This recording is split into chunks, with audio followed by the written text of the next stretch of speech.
நாம் இறங்கிச் சென்றால் இறைவன் மேலும் ஒரு அடி இறங்கி வருவார். நாம் ஏறி சென்றால் இறைவன் நம்மை விட்டு ஒரு அடி விலகி செல்வார். இப்ப இதுல எதை எடுத்துக்கிறது? நம்ம மனதில் இருக்கிற அகங்காரத்தை விட்டு நம்ம ஒரு அடி கீழே எடுத்து வைக்கிறோம்னா இறைவன் நம்மை நோக்கி ஒரு அடி எடுத்து வைக்கின்றார். அகங்காரத்திலே ஒரு படி நம் மேலே ஏறுகிறோம் என்றால் இறைவன் நம்மை விட்டு ஒரு அடி விலகி செல்கின்றார். அறியாதவர்கள் பேசுகின்ற பேச்சையெல்லாம் கேட்டிருப்போம். சிவபெருமானை உணர்ந்து கொள்ளாதவர்கள் பேசுகின்ற பேச்சையெல்லாம் கேட்டிருப்போம். இன்னதென்று பொருள் கொள்ள முடியாத அளவிற்கான ஏச்சுகளும் பேச்சுகளும் இருக்கத்தான் செய்யும். நம் மனதில் கூட இந்த ஐயப்பாடு, அந்த சந்தேகம் அப்படிங்கிறது எழக்கூடும். என்ன இப்படியெல்லாம் பேசுகிறார்களே அப்படின்ட்டு. ஒரே ஒரு விஷயம், உணர்ந்தவர் பேச மாட்டார். உணர்ந்தவர் பேச மாட்டார், அதை அனுபவிக்க மட்டுமே செய்வார். உணராதவரும் உணர முடியாதவரும் என்ன வேண்டுமானாலும் பேசலாம் என்று பேசிக்கொண்டே இருப்பார்கள். அவர்களுக்கு இறைவன் எப்பொழுதுமே எட்டுவது இல்லை. என்னால் உணர முடியவில்லை என்று ஒரு அடி நீங்கள் விலகிச் சென்று விட்டால் அந்த பயணமானது அத்துடன் முடிவதாக அமைந்து விடுகிறது. என்னால் முடியவில்லை என்றாலும் நான் முயற்சி செய்கின்றேன் என்ற ஒரே காரணத்திற்காக அப்படியே என்று நினைத்துக் கொண்டிருக்கிறீர்கள் என்றால் அப்பன் உங்களை நெருங்கி வருவதில்லை, உங்களுடனே தான் இருக்கின்றார். அக்கம் பக்கம் பார்த்தீங்கன்னா கண்டிப்பா தெரிஞ்சிட அவர் உங்க கூட தான் இருப்பார். இருக்கிறார் நம்மளாலும் சரி, கண்டிப்பா நான் உணர்ந்துக்குவேன் அப்படிங்கிற நம்பிக்கையில அவரை வழிபட்டாலும் சரி, சிவனப்பா உங்களுடனே தான் இருப்பார் அப்படிங்கிறத தெளிவா தெரிஞ்சுக்கலாம். சரி, இயற்கையில நிறைய விஷயம் சொல்லப்படுது இல்லையா? சிவபெருமானை பத்தி சொல்லும் போது நமக்கு என்ன வேண்டுமோ, நம் மனது என்ன ஆசைப்படுகின்றதோ அதை நிறைவேற்றி வைப்பார் அப்படின்ட்டு சொல்லுவாங்க. சில பேர் தனக்காக பொருள் கேட்கிறார்கள், சில பேர் ஆடம்பரத்திற்காக, சுகபோகத்திற்காக கார் வேணும், பங்களா வேணும், இந்த மாதிரி நிறைய விஷயங்களை கேட்கிறார்கள். அதிலெல்லாம் சில பேர்த்திற்கு மகிழ்ச்சியான முடிவாகவும் இருக்கும், சில பேர்த்துக்கு அது ஏமாற்றமாக கூட இருக்கலாம். இந்த ஏமாற்றம் வந்துவிட்டால் இறைவனை ஏசுவார்கள் அல்லவா? அந்த போல இதெல்லாம் ஏன் என்று தெரிந்து கொள்ள வேண்டும். இப்ப நமக்கு கிடைக்காமல் போய்விடுமா, நாம் கேட்டது கிடைக்காமல் போய்விடுமா அப்படின்னா தெளிவா தெரிந்து கொள்ள வேண்டியது அதற்கான தகுதியை நம்மிடம் வளர்த்து கொள்ள வேண்டும் அப்படிங்கிறது. இப்ப குருமார்கள், சைவ சித்தாந்தம் படித்த குருமார்கள் ஏராளமான நபர்கள் இருக்கிறார்கள். நம் மனதிற்குள்ளும் ஒரு ஆசை இருக்கும், நாமும் இறைவனை பற்றி இவ்வாறெல்லாம் பேச வேண்டும், அவரை போற்றி புகழ வேண்டும், பாட வேண்டும், இந்த மாதிரி நிறைய இருக்கு. இப்ப நால்வர் பெருமக்கள் இருக்கிறார்கள் என்றால் இன்றளவும் அடியார்கள் உள்ளத்திலே அவர்கள் நிலைத்திருக்கிறார்கள் அப்படின்னா அவர்கள் இறைவன் மீது காட்டிய அந்த ஒப்பற்ற அன்பு அப்படிங்கிறது நமக்கு தெரிந்த விஷயம். என்னால் ஏன் முடியவில்லை அப்படின்ட்டு நம்ம கேட்டோம் அப்படின்னா நம்ம மனதினுள்ளே இருப்பது அந்த நால்வர் பெருமக்கள் பாடிய பாடல்களை நாம் பாடுகின்றோம், அதை உணர்ந்து பாடுகின்றோம். எல்லாம் செய்தாலும் இயல்பாக இறைவனின் மீது கொண்ட அன்பின் காரணமாக அவரை வர்ணித்து நம்மால் பாடல் பாட முடியுமா அப்படிங்கிற அந்த ஒரு சின்ன தயக்கம் எப்பொழுதுமே மனதிற்குள் இருந்து கொண்டே இருக்கும். அதன் காரணமாகவே நம்மால் அடுத்த நிலைக்கு செல்ல முடியாமல் போகிறது. ஆனா ஒரு விஷயம் இந்த இடத்துல தெளிவா தெரிஞ்சுக்கணும்.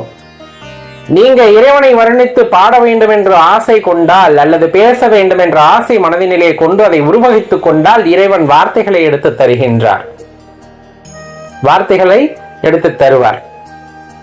ஆனா அதற்கு தயாரான நபராக நாம் மாற வேண்டும் அப்படிங்கிறதான் அனைவருமே தெளிவாக புரிந்து கொள்ள வேண்டும். அந்த புரிதல் வந்துவிட்டால் உண்மையாகவே அது ஒரு அற்புதமான ஒரு ஆரம்பமாக இருக்கும். நீங்கள் ஒரு விஷயத்தை செய்து பார்க்கலாம்.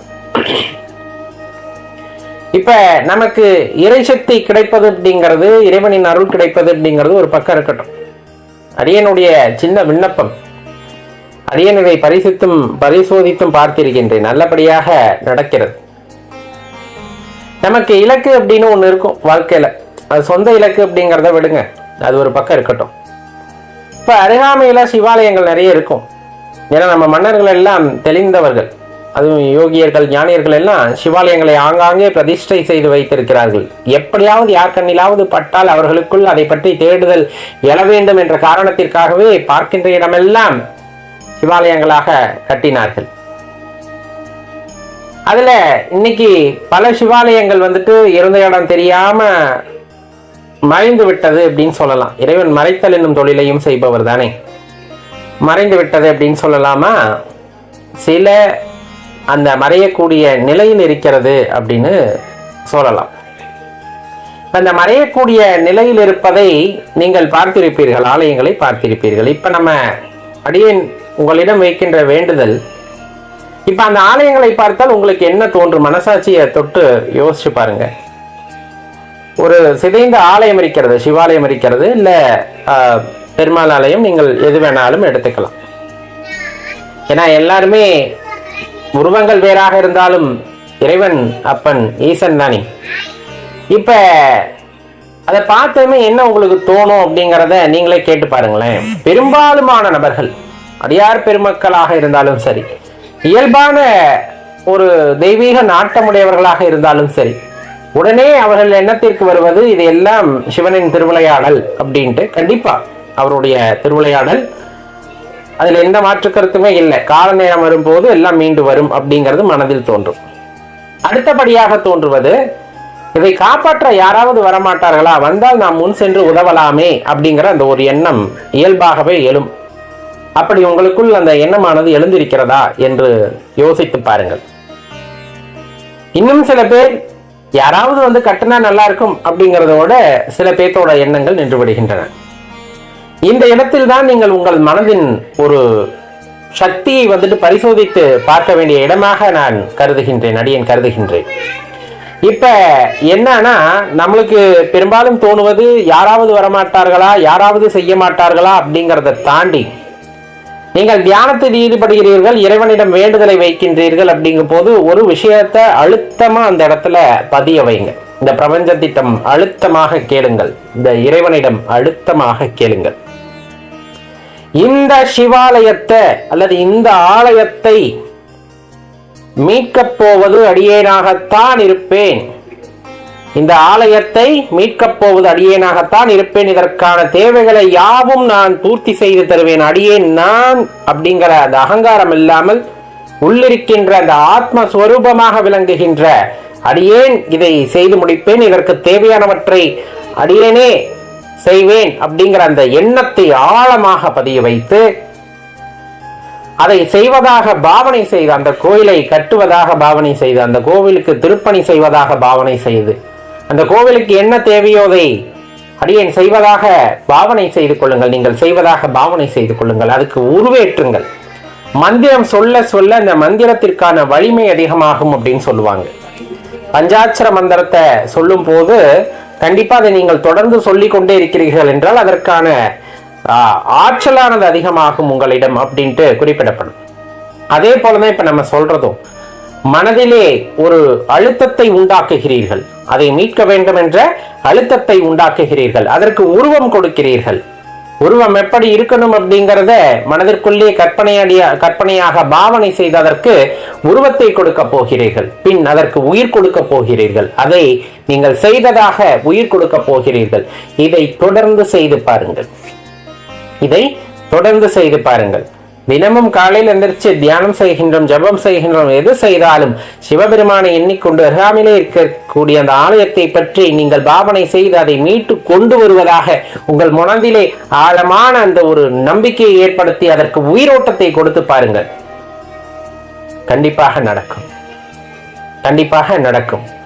யாரோ ஒருவன் வருவான், இந்த உலகத்தை மீட்பான் என்று இல்லாமல் அந்த ஒருவன் அடியேனாக இருக்கின்றேன் என்ற எண்ணம், கண்டிப்பா அந்த இறைவன் உங்களுக்கு நல்லது புரிவார். நான் மீண்டும் சொல்றேன், இது தனக்காக தான் சார்ந்த குடும்பத்திற்காக அப்படின்னு போகும்போது அது ஒரு குறுகிய வட்டமாகி விடுகிறது. பொதுநலமாக சிந்திக்கும் பொழுது அது ஒரு பரந்த மனப்பான்மையாகிறது. அது இறைவனால் ஏற்றுக்கொள்ளக்கூடிய வகையிலும் அது அமைந்து விடுகிறது. எப்பவுமே அகங்காரம் கொண்டவருக்கும் அகங்காரம் இல்லாதவருக்கும் வித்தியாசம் உண்டு. தக்ஷன் வேள்வி நடத்திய போது ஐயரை ஒரு பொருட்டாக கருதாமல் அவருக்கு தர வேண்டிய அவிர்ப்பாகத்தை தராமல் தவிர்த்தார். அதன் விளைவை தக்ஷன் அனுபவித்தார். நீங்கள் எல்லாம் அறிந்ததை. இதே கண்ணப்ப நாயனார் வரலாறை எடுத்து பாருங்களேன். கொஞ்சம் கூட ஆணவம் தலைகணம் எதுவுமே இல்லை. அந்த சிவலிங்கத்துல ஒரு கண்ணில இருந்து ரத்தம் வரும்போது தன் கண்ணை எடுத்து அந்த சிவலிங்கத்திற்கு வைக்கக்கூடிய அன்பானது இருந்தது. அது துணிவு கூட கிடையாது. அது ஒரு அன்பு, எல்லையற்ற அன்பு இருந்தது. அந்த இடத்துல ஆணவம் கர்வம் இது மாதிரி எதுவுமே இல்லை. அப்ப அந்த இடத்துல கண்ணப்ப நாயனாருக்கு கிடைத்தது அப்படிங்கிறது அற்புத காட்சி. அந்த இடத்துல தன்னோடு ஐக்கியப்படுத்தி கொண்டார். இந்த மாதிரி பல விஷயங்கள் சொல்லப்பட்டாலும் ஆணவத்தால் அழிவுதான் ஏற்படும், அன்பால் தான் இறைவனின் பாதத்தில் இடம் கிடைக்கும் அப்படிங்கிற அந்த தாற்பயத்தை நாம் மறந்துவிடக்கூடாது எந்த நாளுமே. அது ஒரு உயரிய வேலைக்காக நமக்கு இறைவன் இங்கு கொடுத்திருக்கின்றான். அதை செவ்வனே செய்யும் பொழுது இறைவனுடைய அந்த கருணை பார்வை கிடைத்து செய்யும் போது அதற்கு ஒரு வடிவமானது கிடைக்கப்பெறும். சற்றே ஆழமாக சிந்தித்து பாருங்கள். உங்கள் வாழ்க்கையில ஏற்படுகின்ற மாற்றம், அது உங்கள் வாழ்க்கையில ஏற்படுத்த போகின்ற அந்த மாற்றமானது இந்த உலகத்திற்கும் இந்த பிரபஞ்சத்திற்கும் பயனுள்ளதாக இருக்கும் என்றால் அது இறைவனால் ஆசீர்வதிக்கப்பட்டதாக இருக்கும் அப்படின்னா அதுல மாற்று கருத்து இல்லை நண்பர்களே. நம்ம சிவபித்தன் சேனல் பிடிச்சிருந்தா இந்த வீடியோ லைக் பண்ணிட்டு நண்பர்களோட பகிர்ந்துக்கோங்க. சிவபெருமானை ஏன் வழிபட வேண்டும்? எதற்காக வழிபட வேண்டும்? வேறு தெய்வங்களை வழிபட்டால் இந்த மோட்சமானது கிட்டாதா? இந்த மாதிரி பல கேள்விகள் நம்முள்ளே எழுந்து கொண்டே இருக்கும். அதற்கெல்லாம் ஒவ்வொன்றாக விடையை காண்போம் இப்பொழுது. ஏன்னா நிறைய பேர் கேட்கின்ற கேள்வி, சிவபெருமான் தான் உண்மையான கடவுளா? அப்ப நான் வழிபடுகின்ற கடவுள் எல்லாம் அப்படிங்கிற கேள்வியானது எழுமல்லவா? இப்ப நம்ம தெளிவா தெரிந்து கொள்ள வேண்டிய விஷயம், இறைவன் ஒருவரே. அதெல்லாம் இந்த மாற்று கருத்துமே இல்லை. அடியேன் சொல்வதும் அதுதான், இறைவன் ஒருவரே. நாம் வைத்த நாமங்கள் வேறு வேறு, நாம் வைத்த நாமங்கள் வேறு வேறு, நாம் கொடுத்த உருவங்கள் வேறு வேறு.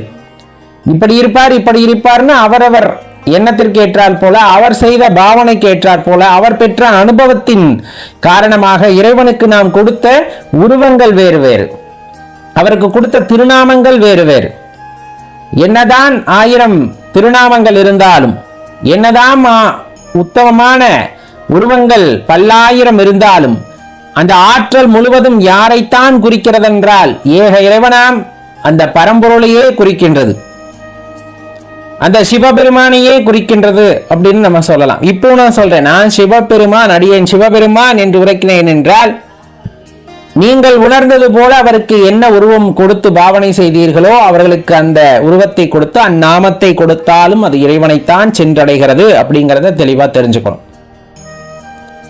அப்ப இந்த மாதிரி ஒரு சூழ்நிலையில நீங்க எந்த இறைவனை வழிபட்டாலும், எந்நாமம் கொண்டு வழிபட்டாலும், எவ்வுருவம் கொண்டு வழிபட்டாலும் இறைவனைத்தான் வந்தடைகிறது, சிவபெருமானைத்தான் வழிபாடு வந்து சேர்கிறது. அப்படிங்கும் போது ஏன் சிவபெருமானை வழிபடுகின்றோம்? ஏன் சிவபெருமானை வழிபடுகின்றோம்? ஆணவம் கண்மம் மாயை அப்படின்னு சொல்லக்கூடியது மும்மலங்கள் அப்படின்னு சொல்லுவோம். ஆணவம் கண்மம் மாயை அப்படின்னு சொல்லக்கூடிய அந்த மும்மலங்களையும் அறுத்தறிய வேண்டும் என்றால் சிவ வழிபாடானது ரொம்ப முக்கியம். சிவ வழிபாடு முக்கியம். சிவனே என்று அப்படிம்பாங்க. நம்ம எப்படி பாவனை செய்து இருக்கிறோம் அப்படின்னா, எப்படி நமது முன்னோர்கள் நமக்கு கற்றுக் கொடுத்திருக்கிறார்கள், சிவன் ஆகப்பட்டவர், சிவபெருமானாகப்பட்டவர்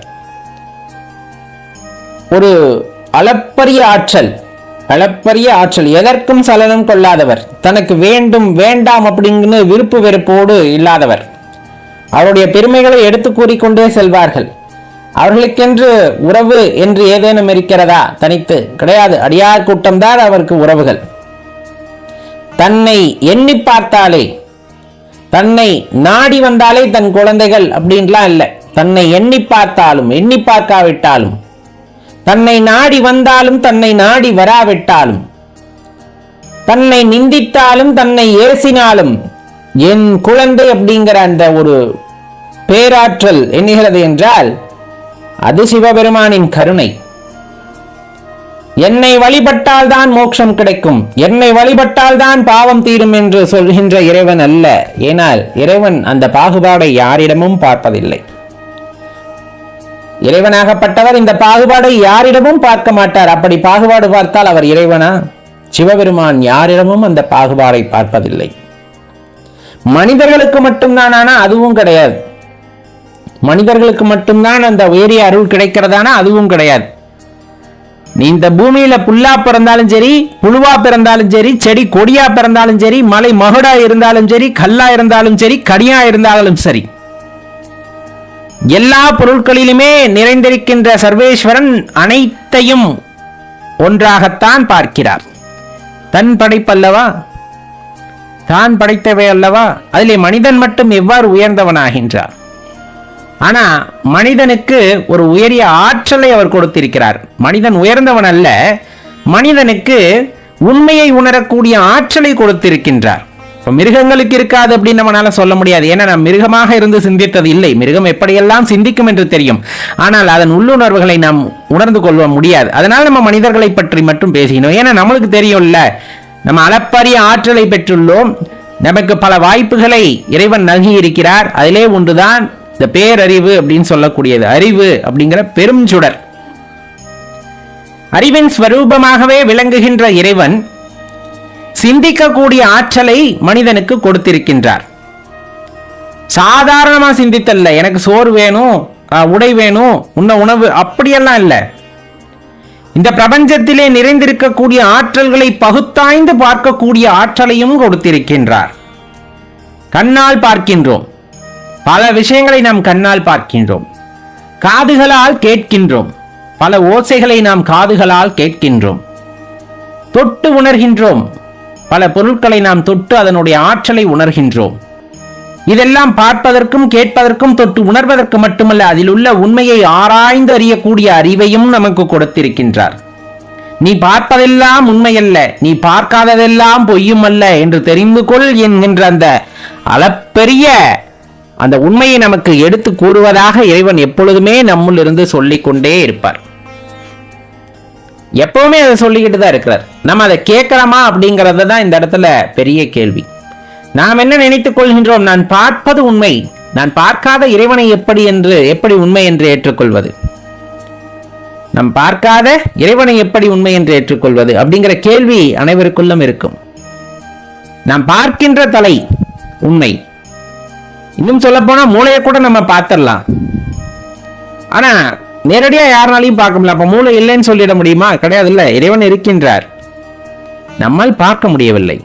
சரி, இன்னொரு கட்டம் போவோம். மூளையை கூட பார்த்துறேன். இந்த அறிவுன்னு நம்மளுக்கு சொல்றோம்ல, நம்ம சொல்றோம்ல அறிவு இருக்கா அப்படின்னு கேட்கறோம்ல. யாராவது காமிக்க முடியுமா அறிவு இருக்கான்னு? யாரு என்கிட்ட இங்க பாருங்க, இந்த இடத்துல அறிவு இருக்குன்னு நம்மளால காட்ட முடியுமா? காட்ட முடியவில்லை. அதற்காக நமக்கு அறிவு இல்லை என்று ஆகிவிடுமா? உனக்கு உயிர் இருக்கிறதா அப்படின்னு கேட்டா உயிரை காட்ட முடியுமா? சில விஷயங்களை சூட்சமமாகத்தான் உணர முடியும். சில விஷயங்களை சூட்சமமாகத்தான் உணர முடியும். மற்றவர்களுக்கு எடுத்து காட்டுவதற்கு இது ஒன்றும் புறப்பொருள் அல்ல. இங்கே உன் இறைவனை காட்டு அப்படின்னு சொன்னதுமே எடுத்து காட்டுவதற்கு இது புறப்பொருள் அல்ல. அகத்தே காணக்கூடிய மிக பெரிய ஆத்மஸ்வரூபமாகிய அகப்பொருள். அதை தான் தன் உணர்ந்து கொள்ளலாமே தவிர அது உருவம் கொடுத்து அதை பிறருக்கு காட்ட இயலாது. அதையும் செய்கின்ற மகான்கள் வாழ்ந்திருக்கிறார்கள், செய்த மகான்களும் இருந்திருக்கிறார்கள். இருந்தாலும் நாம் சிற்றறிவு கேட்டியவரை இறைவனை உணர்ந்துதான் கொள்ள முடியும். நீ எந்த நேரத்துல எல்லாம் கஷ்டத்துல இருக்கியோ, எந்த நேரத்துல எல்லாம் கஷ்டத்துல இருக்கியோ, அப்பான்னு கூப்பிட்டா ஓடி வரக்கூடிய ஓர் பேராற்றல் அப்படின்னா சிவபெருமானா இருப்பார். என்னங்க சிவபெருமான வழிபட்டா கஷ்டம் வருங்கிறாங்க, நீங்க கஷ்டம் வரும்போது அப்பனை கூப்பிட்டா ஓடி வந்து உதவி செய்வார்னு சொல்றீங்க. ஆமா, சிவபெருமான வழிபட்டா கஷ்டம் வரும்னு யார் சொன்னது அப்படிங்கிற ஒரு கேள்வி. இப்ப சிவனடியார்கள் சிவபெருமானை வழிபடும் போது அந்த இன்னல்களை அனுபவித்தோம், என்னால் அதிலிருந்து மீண்டு வர முடியவில்லை என்று உங்களிடம் சான்றுகள் கூறினார்களா அப்படின்னு கேட்டா யாருக்கிட்டையுமே அதற்கு பதில் இருக்காது. யாருக்கிட்டையுமே அதற்கு பதில் இருக்காது, சான்றுகள் இருக்காது. ஏன்னா சிவனுக்கு அடியா ஆன பிறகு அவன் அனுபவிக்கின்ற இன்பத்திற்கு எல்லையே இருப்பதில்லை. அவரையே நினைத்து, அவரையே எண்ணி, அவர் நாமத்தையே சொல்லி உள்ளூர உருகி வழிபட்டு அதனால் கிடைக்கின்ற பேரின்பத்தை அனுபவிப்பவர்கள் எப்படி சிவபெருமானை வழிபட்டால் துன்பம் வரும் அப்படின்னு சொல்லுவாங்க? ஏன்னா உண்மையான இன்பத்தை அனுபவித்தவர்கள் மற்றவர்களுக்கு தவறாக வழிகாட்ட மாட்டார்கள், மற்றவர்களை தவறாக வழிநடத்த மாட்டார்கள். கண்டிப்பா சிவபெருமான வழிபட்டா துன்பம் வரும்னு சிவன் அடியார்கள் கூறுவதில்லை, கூறவும் மாட்டார்கள். காரணம், அவர்கள் அந்த பேரின்பத்தை அனுபவித்தவர்களாக இருப்பார்கள். பின் எப்படி இப்படி கூற்று வந்திருக்கும்? சிவபெருமானை வழிபட்டால் அப்படின்னா அவருடைய அருமை பெருமைகளை அறியாத மூடர்கள் பரப்பிய விஷயமாகத்தான் இருந்திருக்க முடியும். அவருடைய அருமை பெருமைகளை, அவரின் அன்பு ஸ்வரூபமான அந்த அன்பு பேராற்றலை, பிரபஞ்ச இயக்கத்தை இயக்கக்கூடிய நாயகனின் அந்த ஒரு தன்மையை உணராதவர்களால் ஏற்படுத்தப்பட்டதாகத்தான் கட்டாயமாக இருக்கும். இதை உணர்ந்து கொள்வது அப்படிங்கிறது தான் நம்மளால முடியுமே தவிர, இதை சான்றுடன் விளக்க முடியுமா அப்படின்னா அவரவர் அனுபவமே அவரவருக்கு வழிகாட்டும். அதனால தான் சொல்றது, சிவபெருமான் அன்பின் வடிவமானவர். அன்பின் வடிவமாகவே நீங்கள் ஏற்றுக்கொள்ளும் பொழுது அப்பா என்று அழைத்தாலும் ஓடி வந்து உனக்கு கை கொடுக்கக்கூடிய வகையிலே இருப்பார் என்றால் அது சிவபெருமானாக இருப்பார். அதுல கொஞ்சம் கூட நீங்க தயக்கமோ கலக்கமோ கொள்ள தேவையில்லை. இம்மை மறுமை அப்படின்னு சொல்லுவோம் இல்லையா, இம்மை மறுமையிலும் நன்மை செய்யக்கூடிய தெய்வம் அப்படின்னா சிவபெருமானா இருப்பார். ரொம்ப ஆடம்பரம் எல்லாம் கிடையாது, அணிகலன் எல்லாம் கிடையாது, அலங்காரம் எல்லாம் கிடையாது, அணிகலன் கிடையாது, ஆடம்பரம் கிடையாது, இன்னும் சொல்ல போனால் அவரிடம் அகங்காரம் கிடையாது, நம்ம சொல்ற இல்ல ஆணவம் கிடையாது, கண்மம் கிடையாது, மாயை எதுவுமே கிடையாது அவர்கிட்ட. ரொம்ப எளிமையான ஒரு சக்தி, ரொம்ப எளிமையானவர்கள் கூட அணுகக்கூடிய சக்தி. இதற்கு இப்படிப்பட்டவர்கள் தான் இறைவனை வழிபட வேண்டும், சிவபெருமானை வழிபட வேண்டும் என்றால் இந்த தகுதி எல்லாம் இருக்க வேண்டும்ல ஒண்ணுமே கிடையாது. இந்த தகுதி இருந்தால்தான் சிவபெருமானை வழிபட வேண்டும் என்று யாராவது சொல்லினால் அவர்களைப் போல போலியானவர்கள் இந்த உலகத்திலே யாரும் கிடையாது. அப்ப எந்த தகுதி வேண்டும் இறைவனை வழிபடுவதற்கு, சிவபெருமானை வழிபடுவதற்கு எந்த தகுதி வேண்டும்? தகுதியை பற்றி யோசிக்காத மனது இருப்பவர்கள் யார் வேண்டுமானாலும் இறைவனை வழிபடலாம். இந்த பணக்காரனா இருக்கணுமா, உத்தமனா இருக்கணுமா, இந்த மாதிரி நீங்க என்ன அடிக்கிட்டு எந்த குணநலன்களை பற்றி நீங்கள் எடுத்துரைக்கிறீர்களோ இந்த குணநலன் உள்ளவன் தான் இறைவனை வழிபட முடியும், சிவனை வழிபட முடியும் என்று சொன்னால் அது பெரிய கேலி கூத்து, அது பெரிய கேலி கூத்து. அவன் கெட்டவனாக இருந்தாலும் சிவபெருமானை வழிபட ஆரம்பித்தால் அது அந்த நேரத்திலே சிவபெருமான் அவரை ஆட்கொள்ள ஆரம்பித்து விட்டார் என்ற அர்த்தம். அவன் கர்ம வினைகளை எல்லாம் அறுக்க தீர்மானித்து விட்டார் என்ற அர்த்தம். அவன் திருந்த ஆசைப்படுகின்றான், அதற்காக அவனுக்கு ஒரு வாய்ப்பை கொடுக்கின்றார் என்ற அர்த்தம். ஆனால் போலி வேடம் போட்டால், போலி வேடம், போலி சிவனடியாராக சிவபக்தராக வேடமிட்டால் நம்ம கேட்டுப்போம் இல்லையா, ரொம்ப அதாவது சிவனடியார் வேடம் தாங்கி வந்த எதிரியை கூட மன்னித்தருளக்கூடிய பக்குவம் உண்மையான சிவனடியாரிடம் இருந்தது. எப்படியாவது அவனை வஞ்சகம் தீர்த்து விட வேண்டும் என்ற எண்ணம் யாரிடம் இருந்தது? அந்த போலியாக வேடம் பூண்டு வந்தவரிடம் இருந்தது. போலியாக வேடம் பூண்டு வந்தாலும் என்னை கொல்ல வந்தாலும் கொல், ஏனென்றால் நீ சிவனடியார் உருவத்திலே இருக்கிறாய் என்று சொல்வதற்கு ஒரு துணிவு இருந்தது என்றால் அது இறைவன் மீது அவர் வைத்துள்ள அதீத நம்பிக்கை, அவர் மீது அவர் கொண்ட அன்பாக இருந்தது. திருநீறு பூசியவரெல்லாம் சிவனாகவே பார்க்கின்ற அந்த ஆற்றல் சிவனடியார்களுக்கு இருக்கிறது.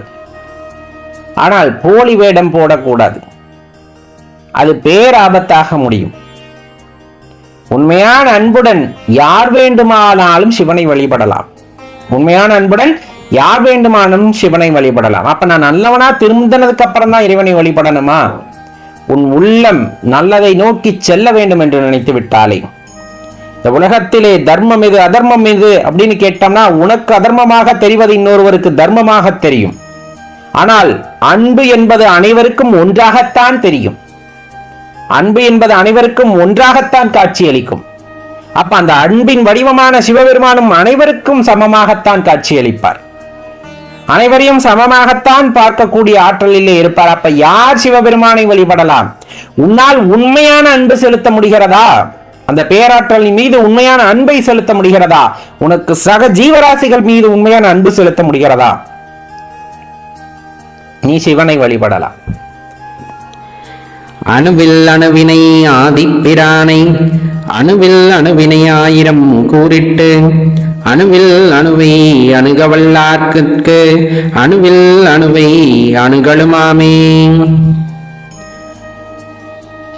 இறைவனை யாரால் உணர முடியும்? சிவபெருமானை யாரால் உணர முடியும்? இந்த கேள்வியை எழுப்பாதவர்கள் ரொம்ப சிலராகத்தான் இருப்பார்கள். ஏன்னா நமக்கு எல்லாத்துக்குமே அந்த ஏக்கம் உண்டு. அப்பனை உணர்தல் அப்படிங்கிறது, அப்பனை அடைதல் அப்படிங்கிறது தான் நம்ம வாழ்க்கையோட நோக்கம். அந்த இறை பரம்பொருளை உணர்ந்து கொள்ளல் வேண்டும். எங்க உணர்ந்து கொள்ள வேண்டும் அப்படிங்கிற கேள்வியும் வந்துருது. இறை பரம்பொருளை அடைய வேண்டும், எப்படி அடைய முடியும் அப்படிங்கிற கேள்வியும் நமக்குள்ள எப்பவுமே எழுந்து விடுகிறது. அதை பற்றி நாம் எப்பொழுது ஆராய்ந்திருக்கின்றோம் அப்படிங்கிறது தான் நமக்குள்ள நாம கேட்டுக்கொள்ள வேண்டிய கேள்வி. நம்ம சுக போகங்களுக்கு ஆசைப்பட்டு, இந்த 5 புலன்களால் ஏற்படக்கூடிய அனுபவங்களுக்கு ஆசைப்பட்டு, அந்த 5 புலன்கள் நமக்கு காட்டுகின்ற இச்சைக்கு ஆசைப்பட்டு இப்படியே தான் ஓடிக்கொண்டிருக்கின்றோம். இன்னும் சொல்ல போனா பொன் பொருள் இது மேலையெல்லாம் ஆசை வைத்து விட்டு அதை பற்றி ஆழ்ந்து அறிந்து கொள்ள வேண்டும் என்ற ஆவாவில் தான் நாம் இருக்கின்றோம். அதை எப்படி பெருக்க வேண்டும், செல்வத்தை எப்படி பெருக்க வேண்டும், இன்னும் போகங்களை எப்படி பெருக்குவது, இப்படியே தான் நம் மனம் சுற்றி கொண்டிருக்கிறது சில பேருக்கு. அப்படி இருக்கையில இறைவனை எப்படி உணர்ந்து கொள்ள முடியும் அப்படிங்கிற அந்த கேள்வியானது எழுப்பப்படுகிறது. இறைவனை எப்படி அடைய முடியும் அப்படிங்கிறது அந்த கேள்வியானது ஏற்படுத்தப்படும்.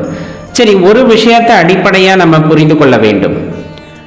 இப்ப இவ்வளவு பெரிய பிரபஞ்சம் இல்லையா, பிரபஞ்சத்தை தாண்டி இன்னும் ஏராளம் இந்த என்ன சொல்றது, இந்த வானவியல், அந்த வான மண்டலம், இதெல்லாம் எடுத்துக்கிட்டோம்னா அதில் கற்பனை கூட பண்ணி பார்க்க முடியாது. இன்னைக்கு தான் ஏதோ நிறைய தொலைநோக்கிகளை கண்டுபிடிச்சு அங்கே பார்க்குறாங்க, இங்கே பார்க்குறாங்க, பாருங்க அப்படிங்கிற மாதிரி புகைப்படத்தெல்லாம் வெளியிடுறாங்க. நம்ம ஞானியர்கள் அன்றே வகுத்து கூறிவிட்டார்கள். என்னவெல்லாம் இந்த பிரபஞ்சத்தில், இந்த அண்டத்தில் வியாபித்திருக்கிறதோ அதை பற்றியெல்லாம் தெளிவான விளக்கங்களை கொடுத்து விட்டார்கள். இதுல நம்ம என்ன புரிந்துக்காம போயிட்டோம் அப்படின்னா, அவர்கள் எப்படி இதை உணர்ந்து கொண்டார்கள், அவர்கள் எப்படி இதையெல்லாம் கண்டார்கள் அப்படிங்கிற விஷயத்தை தான் நம்ம ஆராயவும் மறந்து விட்டோம். இல்லை, அவர்கள் கூறி சென்ற விஷயத்தை சரியாக புரிந்து கொள்ளாமலும் விட்டுவிட்டோம். அதன் பயனாகத்தான் இன்று அதுக்கு புறக்கருவிகளை எல்லாம் கண்டுபிடித்து பார்க்க வேண்டியதாயிற்று.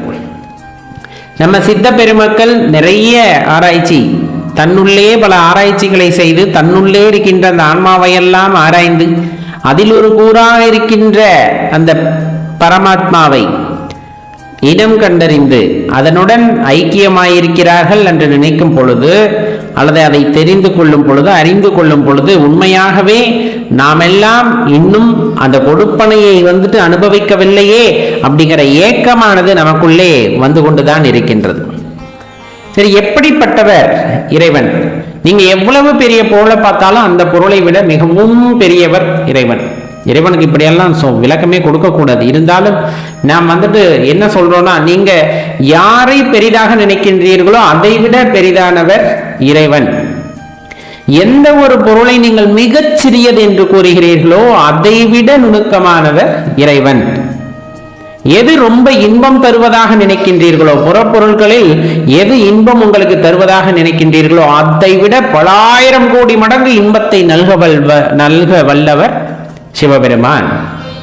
இந்த மாதிரி நீங்க எதை உங்கள் வாழ்க்கையிலே மிகச் சிறந்தது என்று நினைக்கிறீர்களோ அதையெல்லாம் விட கற்பனைக்கும் எட்டாத வகையிலே மிகவும் சிறப்பானவர் அப்படின்னா சிவபெருமான். இந்த பரம்பொருள், அவரை எப்படி உணர்ந்து கொள்ள முடியும்? இப்ப அணுவாக விளங்குகின்ற பரமாணுவை, அதாவது சிவபரம்பொருளை அணுவுக்குள் அணுவான பரமாணுவை 1000 துண்டாக்கி ரொம்ப சின்னதா உடைச்சு அதுல ஒரு துண்டுக்குள்ள ரொம்ப நுண்ணியதா இருக்கின்ற பரமாணுவான ஆதிப்பிரானை நெருங்கக்கூடியவர்களுக்கு நம்ம ஒரு சாப்பீஸ் எடுத்து சின்னதா உடைச்சு ரொம்ப நுண்ணியதா எதை பார்க்கலாம், அந்த நுண்ணிய பொருளிலும் நுண்ணியதாக, ஏன்னா எல்லா இடத்துலையும் வியாபித்து இருக்கின்ற. நான் உதாரணத்துக்கு தான் உங்களுக்கு அதை சொன்னேன். அப்ப அவ்வளவு நுண்ணிய பொருளிலும் மிக நுண்ணியதாக இருக்கின்றார் அப்படிங்கும் போது அதை எப்படி நம்ம பார்க்கணும்? அந்த இடத்துல அணுவாக இருப்பது நம்ம ஆத்மாவாக பார்த்தால் அந்த ஆத்மாவில் பல கூறுகளாக சின்ன சின்னதாக மிக நுண்ணியதாக ஆராயும் பொழுது, அந்த ஆன்மாவை அணுகும் பொழுது, நுண்ணுகி ஆராய்தல் அப்படின்னு ரொம்ப ஆழமா அந்த ஆன்மாக்குள்ள நம்ம தேடும் பொழுது இறைவனை உணர முடியும். அப்படிப்பட்ட தன்மை உடையவர்களால் இறைவனை அடைய முடியும் அப்படின்னு சொல்றாங்க. அவ்வளவு எளிதான விஷயமா? நிறைய விஷயங்கள் சொல்லப்படுகின்றனவே. நம்ம துதித்து பாடுதல், அதே போல தியானம் செய்தல், இந்த தியானத்திலும் உச்ச நிலையை அடைதல், இந்த மாதிரி நிறைய விஷயங்கள் சொல்லப்படுகின்றனவே. இதில் எப்படி ஆன்மாவை ஆராய முடியும்? ஜீவாத்மா இது எப்படியோ ஒரு விதத்துல பரமாத்மாவோடு இணைப்பு பெற்றுதான் விளங்குகிறது. இதை நாம் ஆம் என்றாலும் சரி, இல்லை என்றாலும் சரி, இந்த உலகத்தில் உள்ள எல்லா உயிர்களும் எல்லா பொருட்களும் பரமாத்மாவை சார்ந்துதான் இயங்குகிறது அப்படிங்கிறத எப்பவுமே தெரிஞ்சுக்கணும். இப்ப நம்ம வாழ்க்கையில ஏதாவது, நம்ம மிகப்பெரிய பக்தராக இருக்கின்றோம், நம்ம வாழ்க்கையில ஏதாவது துன்பம் வருகிறது அல்லது கடினமான சூழ்நிலை வருகிறது என்றால் நம் மனம் சலனப்படாமல் இருக்கிறதா என்று பார்க்க வேண்டும். ஏன்னா மற்றவர்களுக்கு உபதேசம் கூறுவது அப்படிங்கிறது ரொம்ப எளிதான விஷயம். அந்த விஷயம் நம் வாழ்க்கையிலே நடக்கும் பொழுது சலனம் இல்லாமல் நாம் இருக்கின்றோமா அப்படிங்கிறது ரொம்ப முக்கியம். ஏன் அப்படின்னா, இந்த சலனம் அப்படிங்கிற ஒரு விஷயம் மனதிற்குள் எழுந்து விட்டால் கண்டிப்பாக நம்மால் இன்னும் ஒரு சிரத்தையான நிலையில் இருக்க முடியவில்லை என்பதை அறிந்து கொள்ள வேண்டும். இன்னும் இறைவனை உணர முடியாத நிலையிலே தான் நாம் இருக்கின்றோம் அப்படிங்கிறத தெரிந்து கொள்ள வேண்டும். யார் ஒருவர் அந்த தன்னிலை அப்படிங்கிறது, தன்னிலைன்னா நான் இந்த உடம்பு இந்த பேரு இப்படிங்கிறதெல்லாம் இல்லப்பா, நான் உண்மையாலுமே நான் யாருன்னே தெரியலன்னு தேடிக்கிட்டு இருக்கேன் நான் அப்படிங்கிற அந்த உணர்வுல இருக்காங்க இல்லையா, அவர்கள் அமைதியாக அமர்ந்திருக்கும் பொழுது, உள்ளே ஆராயும் பொழுது கண்டிப்பா ஒரு கட்டத்திலே நுண்ணியதிலும் நுண்ணியதாக இருக்கின்ற இந்த பிரமாணுவை நாம் அறிந்து கொள்ள முற்படும் பொழுது, இறைவன் அதற்கான வழியை காட்டும் பொழுது, அந்த தரிசனம் நமக்குள் நடனமாக தெரியும் பொழுது கிடைக்கின்ற பாக்கியத்திற்கு இந்த உலகத்தில் வேறு எதுவும் ஈடு இணை இல்லாததாக இருக்கும். இதை குரு மூலமா சில பேர் அறிந்து கொள்வார்கள்.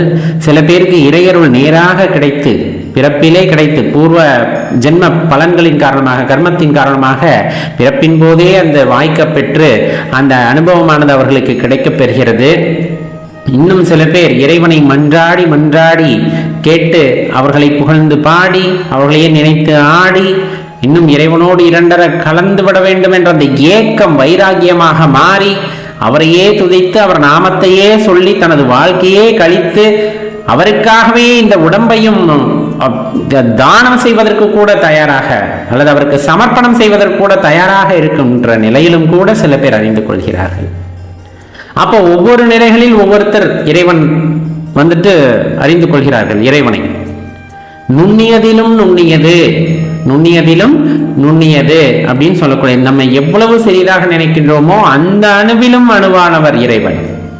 அந்த அணுவிலும் அணுவாக இருந்து இயக்கக்கூடியவர் இறைவன். சொல்ல போனா உண்மையான விஷயம் தானே. வாழ்க்கையோட யதார்த்தத்தை நம்ம புரிஞ்சுக்கிட்டோம் அப்படின்னா வாழ்க்கை ஆனந்தமானதாக இருக்கும் அப்படிங்கிறத விட ஏமாற்றங்களை தவிர்த்து விடலாம். நாம் பிறக்கும் போது அன்னை கையில் எடுத்து முத்தமிட்டு ஏந்துகின்றாள். அந்த முத்தமிட்ட அன்னை கடைசி வரை நம்முடன் வருகின்றாளா அப்படிங்கிறது பெரிய கேள்வி. நம்முடன் பாதியிலே இணைந்தவர்கள் பாதியிலே சென்று விடுகிறார்கள். யார் ஒருவர் கடைசி வரை வருவார் என்று நாம் நினைக்கின்றோமோ அவர்கள் கடைசி வரை வருவது இல்லை. சரி, நாம் தான் பெரித மனிதன், அந்த பெயரை எடுத்தேன், இந்த பெயரை எடுத்தேன், அதை சாதித்தேன், இதை சாதித்தேன் என்றால் இந்த உடலை விட்டு உயிர் சென்றவுடன் அந்த உடலுக்கான மரியாதையே இல்லாமல் போய்விடுகிறது. பிரேதம், சவம் என்று பல்வேறு வார்த்தைகளால் அது வர்ணிக்கப்பட்டு தூக்கி எறியப்படுகிறது, தூக்கி நெருப்புக்குள்ள எறியப்படுகிறது, புதைக்கப்பட்டு விடுகிறது. அதன் பின்னர் அந்த பெயருக்கும் மதிப்பு இருப்பதில்லை, அந்த உடலுக்கும் மதிப்பு இருப்பதில்லை. ஆனால் அங்கு மதிப்புடன் இருக்கக்கூடிய ஒரே ஒரு விஷயம் சிவமாகத்தான் இருக்கின்றது. சிவனை தவிர இந்த உலகத்திலே மதிப்பு மிக்க ஒரு விஷயம் இருக்கும் என்றால் அதற்கு வாய்ப்பே இல்லை அப்படிங்கிறது தான் நம்முடைய பதிலாக இருக்கும். வாழ்க்கையை என்னென்னமோ நினைச்சு கற்பனை செஞ்சுக்கிறோம். வாழ்க்கையை என்னென்னமோ நினைச்சு கற்பனை செஞ்சுக்கிறாங்க. சில பேர் ஆதிக்கத்தன்மையில் இருக்க வேண்டும், அனைவரையும் எனது அடிமையாக நினைக்க வேண்டும் என்று நினைத்துக் கொள்கிறார்கள், அனைவரையும் கட்டி ஆள வேண்டும் என்று நினைத்துக் கொள்கிறார்கள். சில பேர் பணத்தை கோடி கோடியா குவிக்கிறான், அவனுக்கு எங்க வைக்கிறனே தெரியாம எல்லா இடத்துலயும் குளிய பறிச்சு பதுக்கிறான், எல்லாம் பண்றான். சில பேர் உச்சகட்டம், எல்லாத்தையும் அடிக்கிறது துவைக்கிறது, நான் தான் பெரிய ஆள் இந்த உலகத்துல அப்படிங்கிற மாதிரி வாழ்ந்துட்டு இருக்கான்.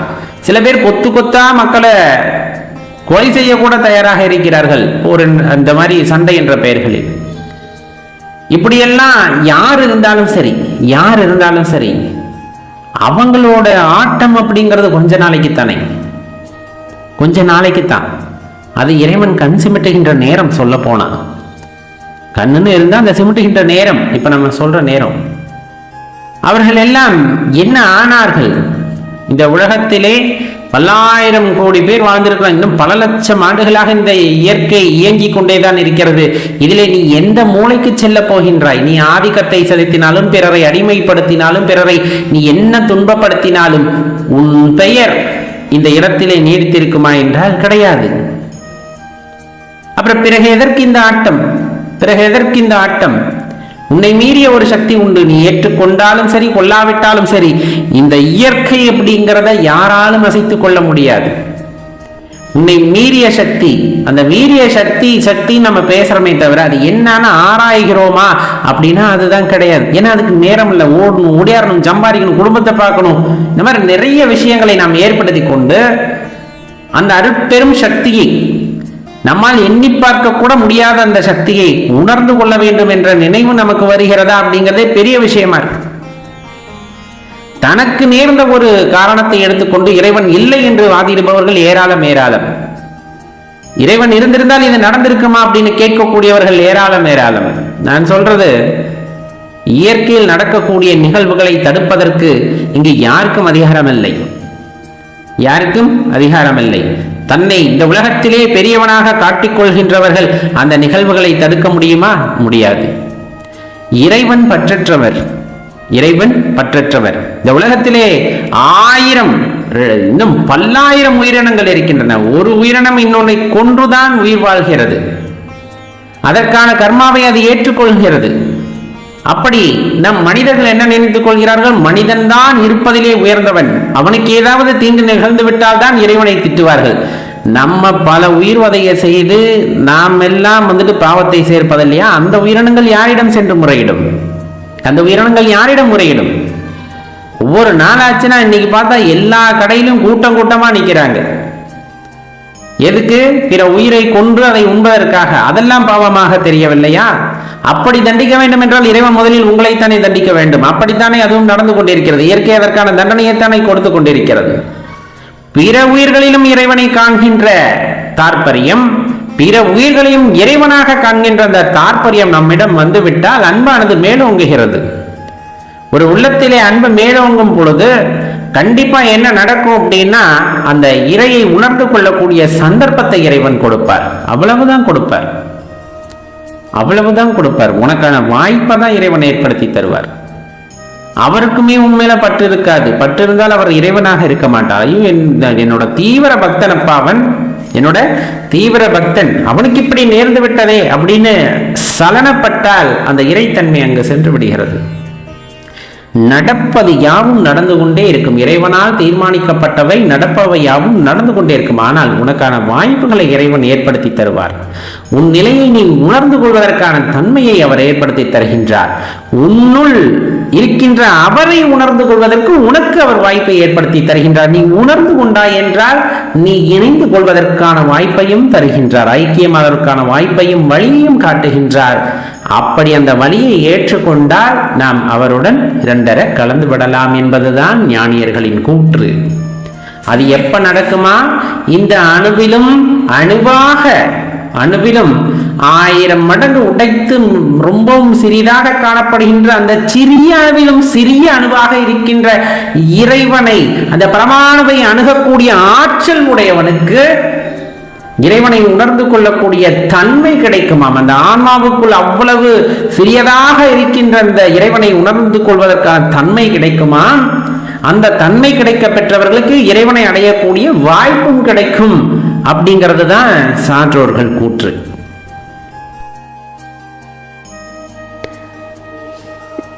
இறைவன் மீது அளவற்ற அன்பு கொண்டிருக்கின்றோம். அனைத்து அடியார் பெருமக்களும் இறைவனே கதி என்றிருக்கின்றோம். இறைவனை இன்னும் உள்ளார உணர முடியவில்லை, இன்னும் அவரை ஆத்ம தரிசனமாக தரிசிக்க முடியவில்லை. இந்த மாதிரி பல்வேறு விதமான குழப்பங்கள் நம் மனதினுள்ளே எழுந்து கொண்டேதான் இருக்கும். இறைவன் அப்படிங்கிறவர் எட்டாக்கனியும் அல்ல. அதே போல உண்மையான அன்புடையவர்களால் எட்டி பிடிக்கக்கூடிய ஒரு அரும்பெரும் ஜோதிதான் அப்படிங்கிறத முதலில் நாம் மனதார ஏற்றுக்கொள்ள வேண்டும்.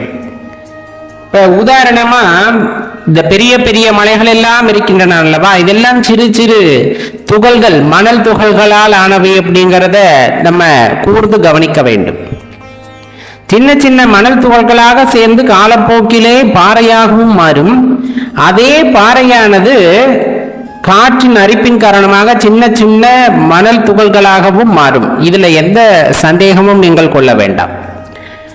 இதையே நம்ம இந்த இடத்துல குறிப்பிடுகின்றோம் அப்படின்னா, பக்தி அப்படிங்கிற ஒரு விஷயம் உடனே பெரிய அளவுல நம்ம சாதிச்சு விட வேண்டும் அப்படிங்கிற அந்த ஒரு எண்ணம் அப்படிங்கிறது பக்தியில ரொம்ப அபத்தமான விஷயம். சின்ன சின்னதாக நம்மை நாம் பக்குவப்படுத்தி கொள்ள வேண்டும். ஏன்னா சின்ன சின்ன எண்ணங்களின் தொகுப்பே மனம் அப்படின்னு சொல்லுவாங்க. மனம் அது செம்மையாக வேண்டும். அப்படி செம்மையாகும் போதுதான் உள்ளே இருக்கின்ற இறைவனை நம்மால் உணர முடியும் அப்படிங்கிறத நம்ம தெளிவா தெரிந்து கொள்ள வேண்டும். அப்ப சிறிய சிறிய காரியமாக செய்தல் அப்படின்னா என்ன அப்படிங்கிறத எடுத்துக்குங்க. எடுத்ததுமே எந்த இடத்திலும் பலனை எதிர்பார்க்க கூடாது. அடியார் சேவை அப்படிங்கிறது இருக்கு.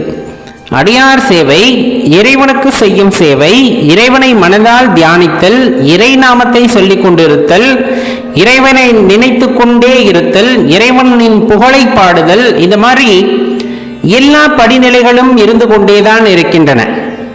இதுல சின்ன சின்ன விஷயங்களாக சேரும் பொழுது நமக்கே ஒரு இடத்துல ஒரு தெளிவான மனநிலையானது கிடைக்கக்கூடும்.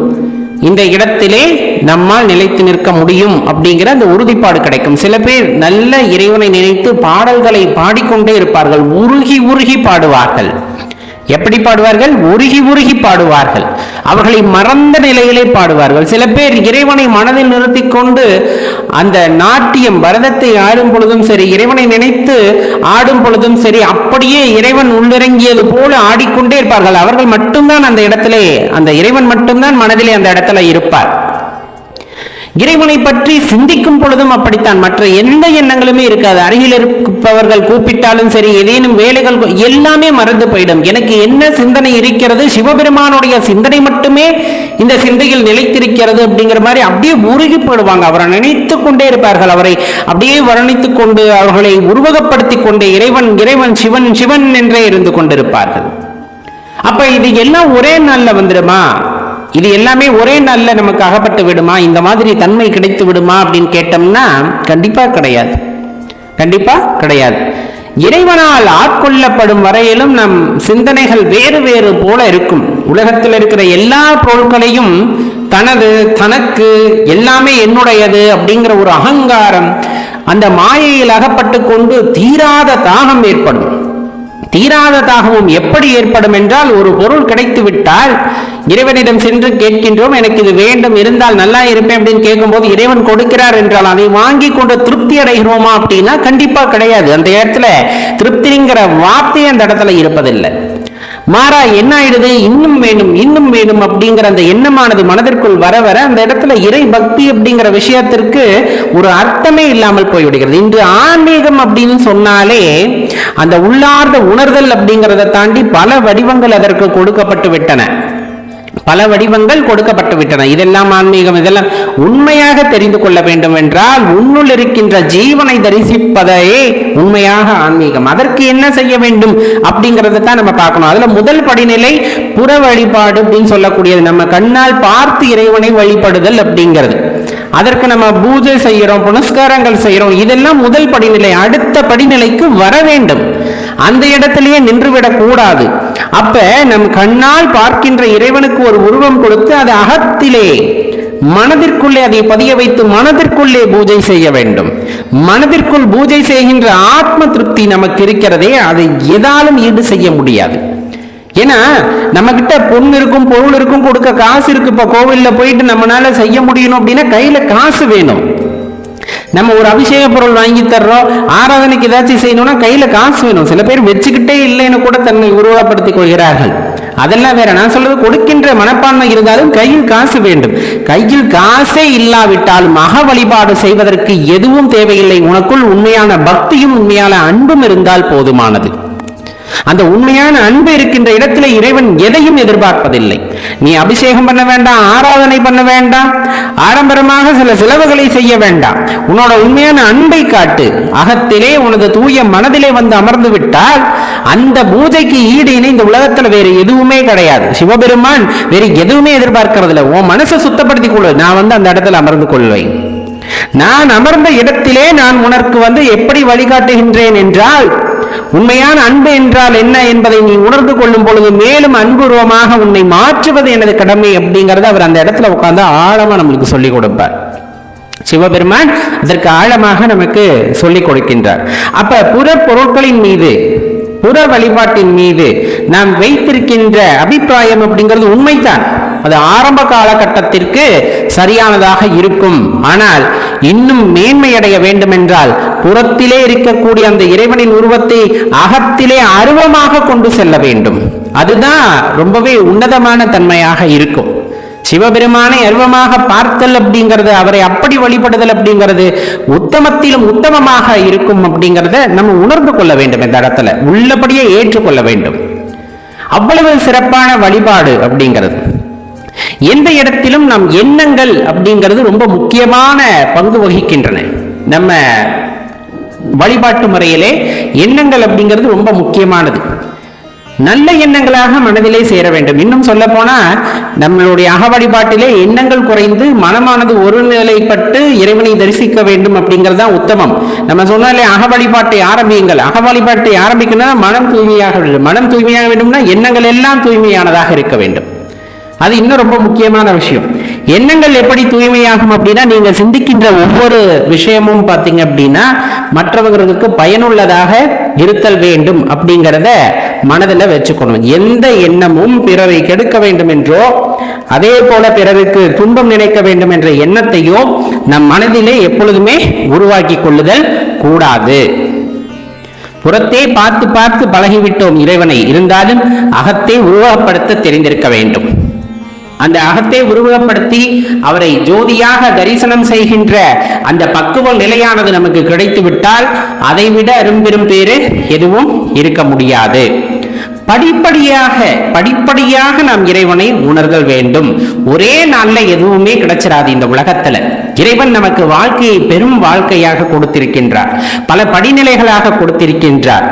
இன்பம், துன்பம், அதே போல மகிழ்ச்சி, ஆரவாரம், இந்த மாதிரி நிறைய விஷயங்கள், நிறைய உணர்வுகளை நமக்கு கொடுத்திருக்கின்றார். அதுல ரொம்ப உன்னதமானதாக இருப்பது என்றுமே இன்பமானதாக சிரித்த முகத்துடனே பிறர் முன்னும் நாம் சிரித்துக் கொண்டு அவர்களையும் சிரிக்க வைத்துக் கொண்டு இருக்க வேண்டும் என்பதுதான். அப்படி இருக்கின்ற வாழ்க்கையானது மேன்மையடைந்த வாழ்க்கையாக இருக்கும் அப்படிங்கிறத தெரிஞ்சுக்கணும். ஒவ்வொன்னா செய்வோம். நிறைய புத்தகங்களை படியுங்கள். தேவார பாடல்கள், திருவாசக பாடல்கள், திருமந்திர பாடல்கள், இதையெல்லாம் ஒவ்வொன்றாக படியுங்கள். அதே போல ஆலயத்திற்கு செல்லுங்கள். ஆலயத்திற்கு சென்றால் வழிபாட்டு முறைகள் இருக்கிறதா, அதை பின்பற்றுங்கள். அதை தாண்டி அங்கு உங்களால் என்ன உணர முடிகிறது அப்படிங்கிறத உணர்ந்து பாருங்கள். இறையாற்றல் என்று சொல்கிறார்களே, என்ன விதமான ஆற்றல், எப்படி நம்மால் உணர முடிகிறது அப்படிங்கிறத கொஞ்சம் கூர்ந்து கவனிச்சோம் அப்படின்னா அதற்கான விடையும் நமக்கு கிடைக்கக்கூடும். அதன் பின்னர் அக வழிபாடு என்று சொல்கிறார்களே, அப்ப அக வழிபாடுனா என்ன, அதை எப்படி செய்யணும் அப்படிங்கிறத தேடி கண்டறிந்து அதற்கான முயற்சியை செய்யுங்கள். ஒவ்வொன்றும் முயற்சி செய்யதான் அது நமக்கு கை கொடுக்குமே தவிர எடுத்ததுமே அனைத்தும் கிடைத்து விடாது. இறைவனை கண்முன்னே நிறுத்தி பார்த்தால்தான் உண்மை என்று சொன்னால் உயிரையும் நாம் பார்த்ததில்லை. உனக்குள் இருக்கின்ற உயிரையும் நாம் பார்த்ததில்லை. அதற்காக நம் உடலில் உயிர் இல்லை என்று சொல்லிவிட முடியுமா? கண்ணால் பார்ப்பதுதான் உண்மை என்றால் நமக்கு உயிரும் இல்லை, அறிவும் இல்லை என்பதுதான் அந்த இடத்துல நிதர்சனமா நாம் உணர்ந்து கொள்ள வேண்டிய ஒரு விஷயம். அப்ப என்னால் காண முடியாதது எல்லாம் பொய் என்றும் சொல்ல முடியாது. நம்மை தாண்டிய ஒரு அரும்பெரும் சக்தியானது இந்த பிரபஞ்சத்தை இயக்கிக் கொண்டிருக்கிறது என்றால் அந்த அரும்பெரும் சக்திக்கு பெயர்தான் நாம் சிவபெருமான் என்று கூறுகின்றோம், சிவம் என்று கூறுகின்றோம். பல்வேறு திருநாமங்களில் அதை வணங்குகின்றோம். இந்த அரும்பெரும் ஆற்றல் உனக்குள்ளும் இருக்கிறது அப்படிங்கிறத உணர்ந்து கொள்ளும் தருவாயில் மனிதன் தெய்வ நிலைக்கு உயர்கிறான் அப்படிங்கிறத உண்மையாகவே நாம் ஒத்துக்கொள்ள வேண்டியது இருக்கிறது. இறைவனை உணர்ந்து இறைவனுடைய ஐக்கியமாக இந்த பிரபஞ்சத்திலே கலந்து விடுகின்ற சித்த பெருமக்களையும் நாம் பார்த்து கொண்டுதானே இருக்கின்றோம், கேட்டுக்கொண்டுதானே இருக்கின்றோம். கண்டிப்பா நிலைக்கும் நம்மாலும் உயர முடியும் என்றால் இன்றாவது தொடங்கிவிடு உனது ஆன்மீக தேடலை அப்படிங்கிறதான் இந்த இடத்துல வலியுறுத்தி கூற வேண்டியது இருக்கிறது நண்பர்களே. ஓம் நம சிவாய. சிவபெருமானுடைய பெருமைகளை பேச வேண்டுமா அப்படின்னு கேட்டா பேசணுங்கிற அவசியமோ கட்டாயமோ யாருக்கும் இல்லை. ஆனா இந்த பிரபஞ்சத்தை பத்தி நம்ம யோசிக்கலைன்னா கூட, குறைந்தபட்சம் நம்ம ஊரை பற்றி நம்ம யோசிக்கலைன்னா கூட, அதற்கடுத்தாற்படியாக நம் குடும்பத்தை பற்றி யோசிக்கவில்லை என்றாலும் கூட நம்மை பற்றி நாம் யோசித்து பார்த்தோம் என்றாலே நாம் சிவபெருமானின் புகழை பாடுவோம், கண்டிப்பாக பாடுவோம். ஏன்னா ஒரு பிறப்பு அப்படிங்கிறது அவ்வளவு எளிதில் நிகழ்ந்து விடுவது அல்ல. உங்களுக்கு நல்லா தெரியும், இன்றைய சூழ்நிலையில கூட இந்த குழந்தை வரம் கேட்டுக்கொண்டிருப்பவர்கள் ஏராளம் ஏராளம். அதனையும் தாண்டி அந்த ஒரு உயிர் ஜனித்து வருகிறது என்றால் அது பல போராட்டத்திற்கு பிறகுதான் அந்த கருப்பைக்குள்ளே வந்து ஒரு செல், நாம் சொல்வது போல ஒரு செல்லாக உள்ளே வந்து அந்த ஒரு செல் பலவாக பெருகி பெருகி பெருகி அது ஒரு உருவம் அடைகிறது என்றால் அதுவே சற்றே ஒரு விசித்திரமான நிகழ்வு தானே. இப்படித்தான் அது உருவம் அடைய வேண்டும் அப்படிங்கறதெல்லாம் யார் வகுத்து வைத்த இலக்கணம் அப்படின்னு கேட்டா இன்றளவும் யாருக்கும் தெரியாது. கையாக வளர்கிறது, காலாக வளர்கிறது, ஒரு செல் இத்தனை இலையும் தாங்கி வந்து உருமாறுகிறது.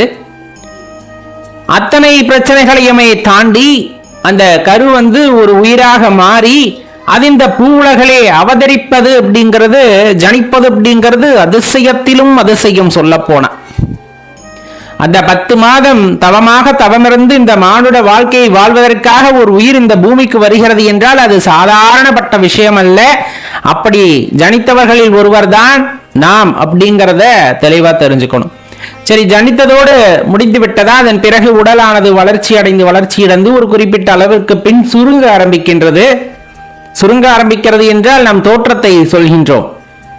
அதிலே பல செயல்பாடுகள், வியக்கத்தகுந்த செயல்பாடுகள் எல்லாமே பஞ்சபூதங்களின் அடிப்படையாக கொண்டு, பஞ்சபூதங்களை ஒரு தத்துவமாக கொண்டு இந்த உடலானது கட்டமைக்கப்பட்டிருக்கிறது அப்படின்னா அதை நம்ம மறுக்கிறதுக்கெல்லாம் இல்லை. இந்த பஞ்சபூத கூறுகள்னு சொல்றோம் இல்லையா, தோல், எலும்பு, நரம்பு, தசை, நீர், ரத்தம், மூளை, நினம், சுக்கிலம், உணவு, உறக்கம், பயம், கூடல், இந்த மாதிரி எல்லாமே பார்த்தீங்க அப்படின்னா ஒவ்வொன்றுமே ஒவ்வொரு பொருளாக, அதாவது பஞ்சபூதங்களின் வடிவாக இந்த உடலானது ஒவ்வொரு கூறாக இருக்கிறது. இதுல நம்ம நடக்கிறது, ஓடுறது, கிடக்கிறது, அப்படியே தத்தி தத்தி போகிறது, நம்ம கொண்டுள்ள குரோதம், லோபம், மோகம், மதம், மாச்சரியம், இந்த மாதிரி விஷயங்கள், இன்னும் சொல்ல போன செய்கிற வேலைகள், பேசுறது, நடக்கிறது, கஷ்டப்பட்டு உழைக்கிறது, மகப்பேறு, இந்த மாதிரி எல்லாம் காற்று வகை தச வாயுக்கள் உடம்பிலே, நரம்பு, தசை, எலும்பு, தோல், இந்த மாதிரி அடுக்கிக்கிட்டே போறோம். இப்ப நம்மள என்ன நினைச்சுக்கிறோம், ஒரு மனிதன் அப்படின்னு நினைச்சுக்கிறோம் இல்லையா? அந்த மனிதன் அப்படின்னு நினைக்கிறதே சரியா அப்படின்னு பார்த்தோம்னா இதெல்லாம் பல கூறுகளாக, தசை மறைத்திருக்கிறது, நரம்பு இடையே இருக்கிறது, இரத்த நாளங்கள் இருக்கிறது, எலும்புகள் இருக்கிறது, இத்தனையும் ஒரு கூறாக ஒரு இடத்திலே ஒரு தோளால் போர்த்தப்பட்டு ஒரு வடிவாக மாறியிருக்கிறது, ஒரு வடிவாக மாறியிருக்கிறது. இதெல்லாம் வளர்கிறது. தேவைப்பட்டால் அந்த இடத்திலே அது ஒரு குறிப்பிட்ட அளவிலே அந்த வளர்ச்சியை நிறுத்தி விடுகிறது. இதனுக்குன்னு ஒரு வாழ்க்கை, எல்லாத்து உடலிலும் இந்த மாற்றங்கள் நடைபெறுகிறது. எப்படி இப்ப நம்ம சொன்ன எல்லா மாற்றங்களும் நிகழ்கிறது. எல்லாருக்குமே உடலானது வளர்ச்சி அடைகிறது, ஒவ்வொரு திசுக்களும் வளர்ச்சி பெறுகிறது, அதுல எல்லாம் எந்த சந்தேகமும் இல்லை.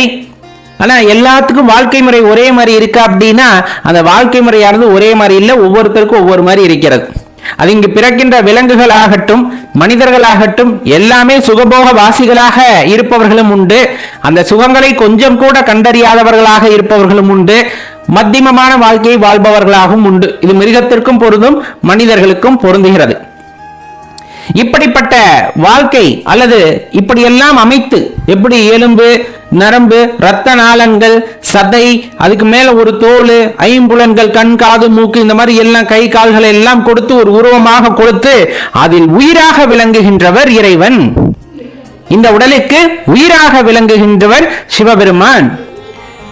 அவருடைய ஆற்றலை எப்படி எண்ணி பார்க்காமல் இருக்க முடியும் அப்படின்னு நினைச்சா அது வியப்பிற்குரியதாக இருக்கும் அல்லவா. என்னதான் அறிவியல் நம் கண்ணுக்கு எட்டிய அறிவியல் அப்படின்னு பேசினாலும் கண்ணுக்கு புலப்படாத ஆற்றல்கள் இந்த பிரபஞ்சத்திலே இருப்பது உண்மைதான். இன்றளவும் நாம் அதையெல்லாம் உணர்வதற்காக பல விஞ்ஞான ரீதியில் ஆராய்ச்சிகளை செய்தாலும் இன்னும் புது புது கண்டுபிடிப்புகள் வந்து கொண்டேதான் இருக்கின்றன. அதற்கு ஒரு நிறைவு அப்படிங்கிறதே இல்லை. அப்ப இறைவனை அவ்வளவு எளிதில் உணர்ந்து கொள்ள முடியுமா அப்படின்னு கேட்டா அதுவும் கண்டிப்பாக சற்றேறக்குறைய யோசிக்க வேண்டிய விஷயம்தான். அறிவியலால் கண்டுபிடிக்க முடியாத இறைவனை ஞானிகள் தங்களுடைய சிறத்தன்மையினால் தான் மேற்கொண்ட முயற்சியினால் அவர்கள் தங்களுக்குள்ளே கண்டிருக்கிறார்கள் அப்படின்னு சொன்னா அதுல எந்த ஐயப்பாடும் இருப்பதற்கில்லை. காரணம், எதை நாம் உறுதியாக நம்புகின்றோமோ அதன் வடிவாகவே நாம் மாறுகின்றோம். இந்த உடலில் சிவபெருமான் வியாபித்திருக்கிறார், உண்மையா என கேட்கிறோம் இல்லையா. எங்கோ இருக்கின்றார் இறைவன், அவரை எப்படி நம்ம உணர்ந்து கொள்வது அப்படின்னு கேட்டா ரொம்ப எளிமையான விளக்கத்தை ஞானியர்கள் முன்னெடுத்து வைக்கிறார்கள். திருமூலர் ஐயா கூட சொல்லும் போது தன்னோட அந்த திருமந்திரத்துல சொல்லும் போது இந்த உடற்கூறுகளை பற்றி எளிமையாக கூறிக்கொண்டே வருவார். அப்பொழுது அந்த மூச்சை கட்டுப்படுத்துதல், அதை கும்பகத்தல், இந்த மாதிரி விஷயங்களை எல்லாம் சொல்லும் போது அந்த உயிர் மூச்சு காற்றை பற்றி ரொம்ப பெருமையாக கூறுவார். பெருமையாக இல்லை, சிறப்பாக எடுத்து கூறுகின்றார். அந்த வகையிலே இந்த உடலிலே உயிர் இருப்பது அப்படிங்கிறது சற்றேறக்குறைய ஒரு விசித்திரமான நிகழ்வு அப்படின்னே சொல்லலாம்.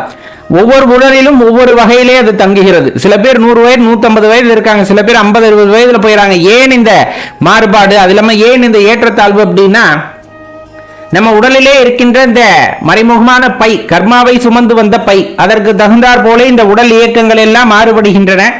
அதற்கு தகுந்தாற் போல நம் உடலிலே ஏற்படுகின்ற மாற்றங்களுக்கு தகுந்தாற் போல நம் வாழ்க்கையும் மாறுபடுகின்றன.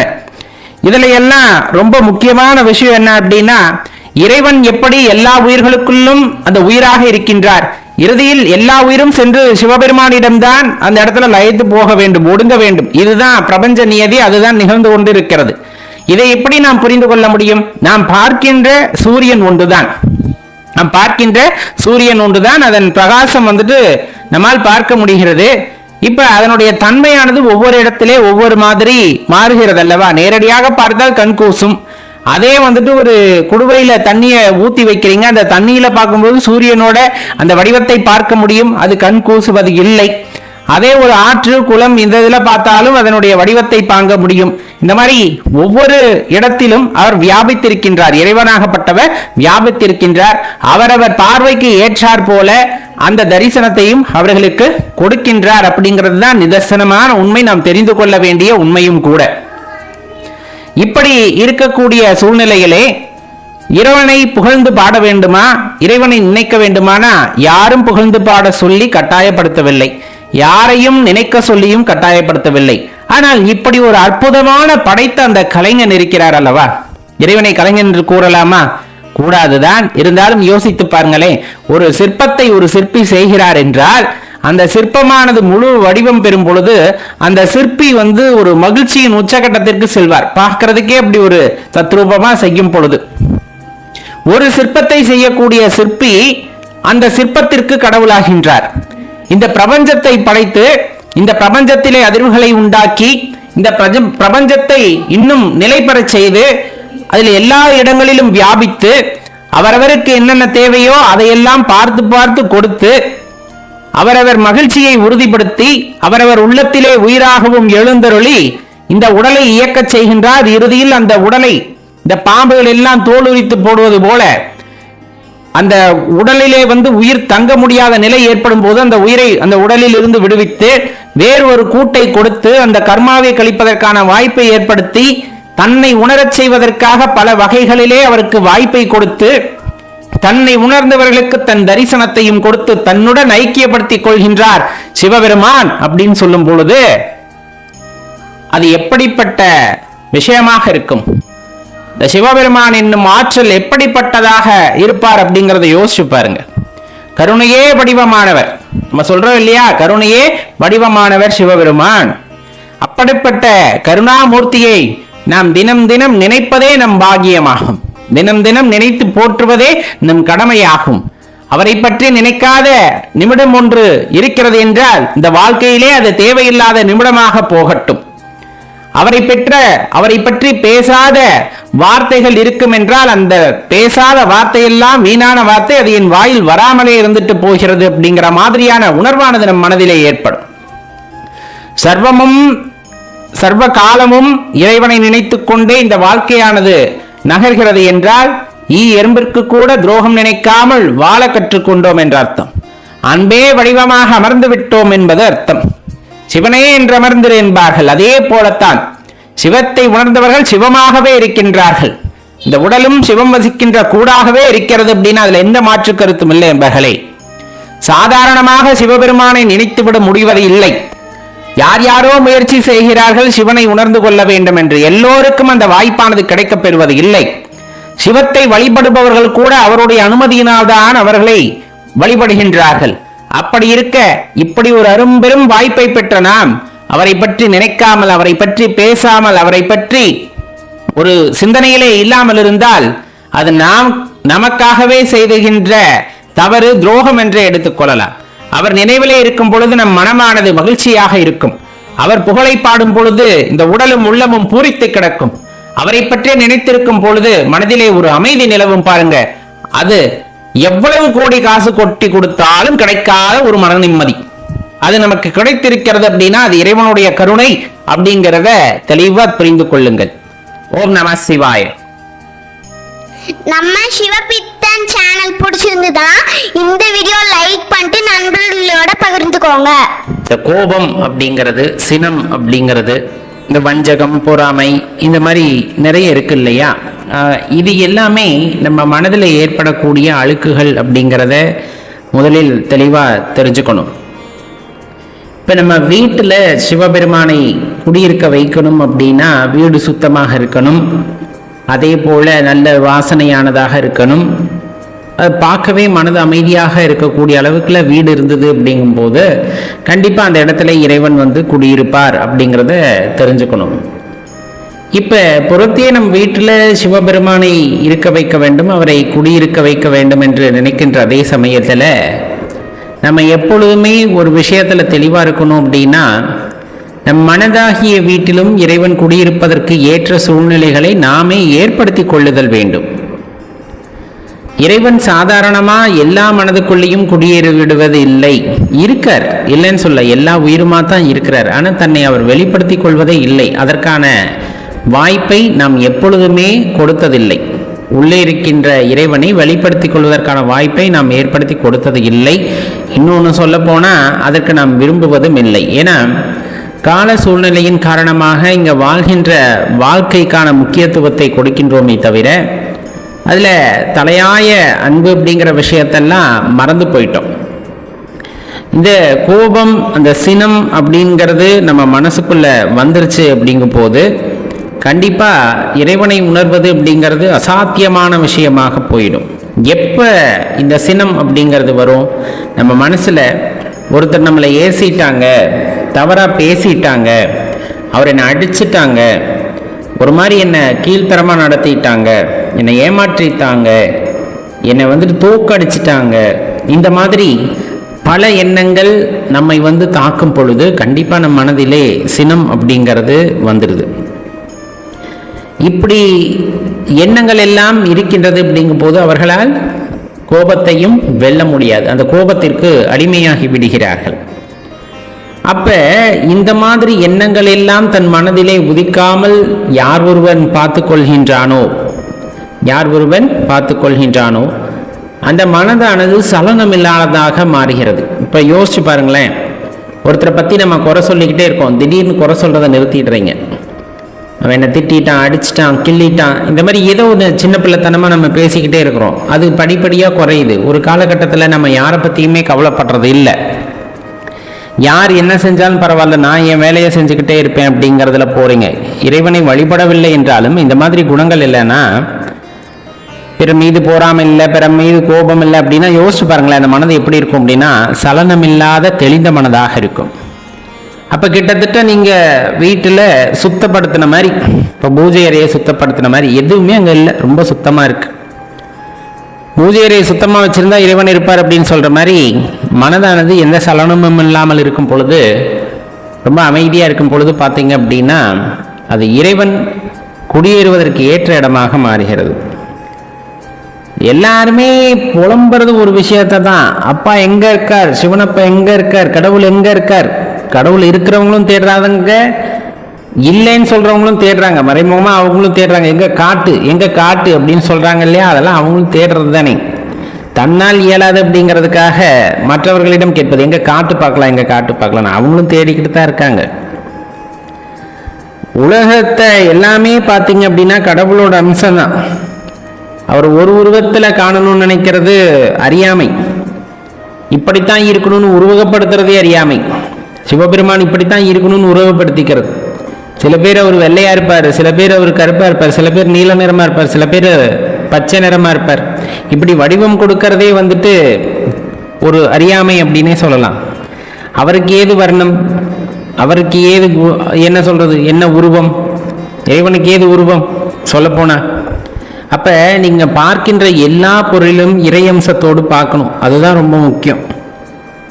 எல்லா இடத்துலையும் தேடி தேடி அணையிறது அப்படிங்கிறதெல்லாம் ரொம்ப வீணான விஷயமா போயிடும். இறைவத்தில் அந்த உள்ளத்துல ஒரு பக்குவ நிலை ஏற்பட்டு இருக்குது, பண்பட்ட மனதாக இருக்கிறது ஒருவருக்கான மனது. அப்ப அப்படி பண்பட்டவர்கள் எந்த இடத்துல பார்த்தாலும் அங்க இறைவனை காண்பார்கள். அவங்க பார்க்குற இடத்துலெல்லாம் சிவபெருமான் நிரம்பி இருப்பதை காண முடியும். நீங்களே எடுத்துக்கங்களேன், அடியார் பெருமக்கள் இந்த சிவபெருமானை வழிபடுறதுக்கு முன்னாடி சிவாலயங்களில் போய் வழிபட்டா தான் சிவ வழிபாடு அப்படிங்கிற மாதிரியான எண்ணத்தில் இருந்திருப்போம். ஒரு குறிப்பிட்ட காலகட்டத்தில் சிவாலயமும் போகலாம், வீட்டில் இருந்தபடியே சிவபெருமானை வழிபடலாம் அப்படிங்கிற எண்ணம் வந்திருக்கும், அதை பற்றின புரிதல் வந்திருக்கும். இன்னும் கொஞ்சம் போனோம்னா வீட்டில் இருந்தபடியே வழிபட்டாலும் மனதிலே வழிபட்டாலும் இறைவன் அருள் கிடைக்கும் அப்படிங்கிறத தெரிஞ்சிருக்கும். இன்னும் கொஞ்சம் பக்குவப்பட்ட நிலையில நம்ம எங்கேயுமே போய் தேட வேண்டாம், உள்ளத்தை அலைசி ஆராய்ந்தால் போதுமானது, இறைவனின் இருப்பை உணர்ந்து கொள்ளலாம் அப்படிங்கிற எண்ணமானது அங்க வந்திருக்கும். அப்ப அந்த உள்ளத்தை எல்லாம் அலசி பார்த்து உள்ளே இருக்கின்ற அரும்பெரும் ஜோதியை நாம் அறிந்து கொள்கின்றோம். அப்படிங்கும் போது அது பெரிய விஷயம். நம்ம ஏற்கனவே சொன்ன மாதிரி எல்லாத்துக்குமே இந்த பண்பு, இந்த குணமானது வாய்க்கப்பெறுவது இல்லை. ஏன்னா பார்க்கின்ற எல்லா பொருளிலும் இறைவனை காண்பவர்கள் சாக்ஷாத் அந்த சிவபெருமானையே தினம் தினம் எல்லா செயல்களிலும் எல்லா பொருட்களையும் கண்டு கொண்டிருக்கிறார்கள். அவர்கள் இறைவனை இப்படி பார்க்க வேண்டும் அப்படி பார்க்க வேண்டும் என்று கேட்பதெல்லாம் இல்லை. காண்கின்ற இடமெல்லாம் சிவபெருமானாக பார்க்கும் பொழுது அவரை வேறொரு வடிவிலே பார்க்க வேண்டும் என்ற எண்ணம் அவர்களுக்கு வருவது இல்லை. ரொம்ப முக்கியமா சொல்ல போனா அதற்கு எதிர்மறை எண்ணம் உடையவர்கள், இறைவன் இருக்கிறாரா, எங்க இருக்கிறார், இந்த மாதிரி பல கேள்விகளை கேட்டுக்கொண்டிருக்கிறார்கள் அல்லவா. அவர்களுக்கெல்லாம் இறைவன் புலப்படுவதே இல்லை. காரணம், அவர்கள் மனதிலே முதலில் நம்பிக்கை இல்லை, மனது சுத்தமாகவும் இல்லை அப்படிங்கிறது தான் அதற்கான உண்மை பொருளாக இருக்கும். அப்ப எந்த இடத்துல தேடினாலும் அவங்களுக்கு கிடைக்க மாட்டார். எல்லா உயிருக்குள்ளேயும் எல்லா உயிருமாய் இருப்பவரை நீ எங்கு தேடினாலும் கிடைக்கவில்லை என்றால் உன் மனது இன்னும் பக்குவப்படவில்லை அப்படிங்கிறது தான் அர்த்தம்.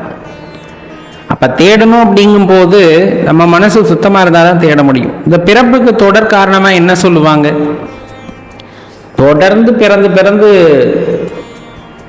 என்ன சொல்றது அழிஞ்சுக்கிட்டே இருக்குது இந்த உடலு. கொஞ்சம் நஞ்சமெல்லாம் இல்லை, எத்தனை கோடி பிறப்பு எடுத்ததுன்னே தெரியாது. பல்லாயிரம் கோடி பிறப்புகள் இருக்குங்கிறாங்க. எல்லா பிறப்பையும் எடுத்தாச்சு, ஒரு பிறப்புல கூட நிம்மதி இல்லை. அப்படித்தானே? ஒரு பிறப்புல கூட நிம்மதி இல்லை. அந்த நிம்மதி எப்படி வரும்? எங்க இருக்கிறது அந்த நிம்மதி? இப்படி பல கேள்விகள் நம்முள்ளே எழுந்து கொண்டேதான் இருக்கின்றன. இன்னும் அதற்கெல்லாம் விடை இல்லை. ரொம்ப எளிமையா சொல்லணும்னா, எதனால இந்த பிறப்பானது தொடர்ந்து ஏற்படுகிறது?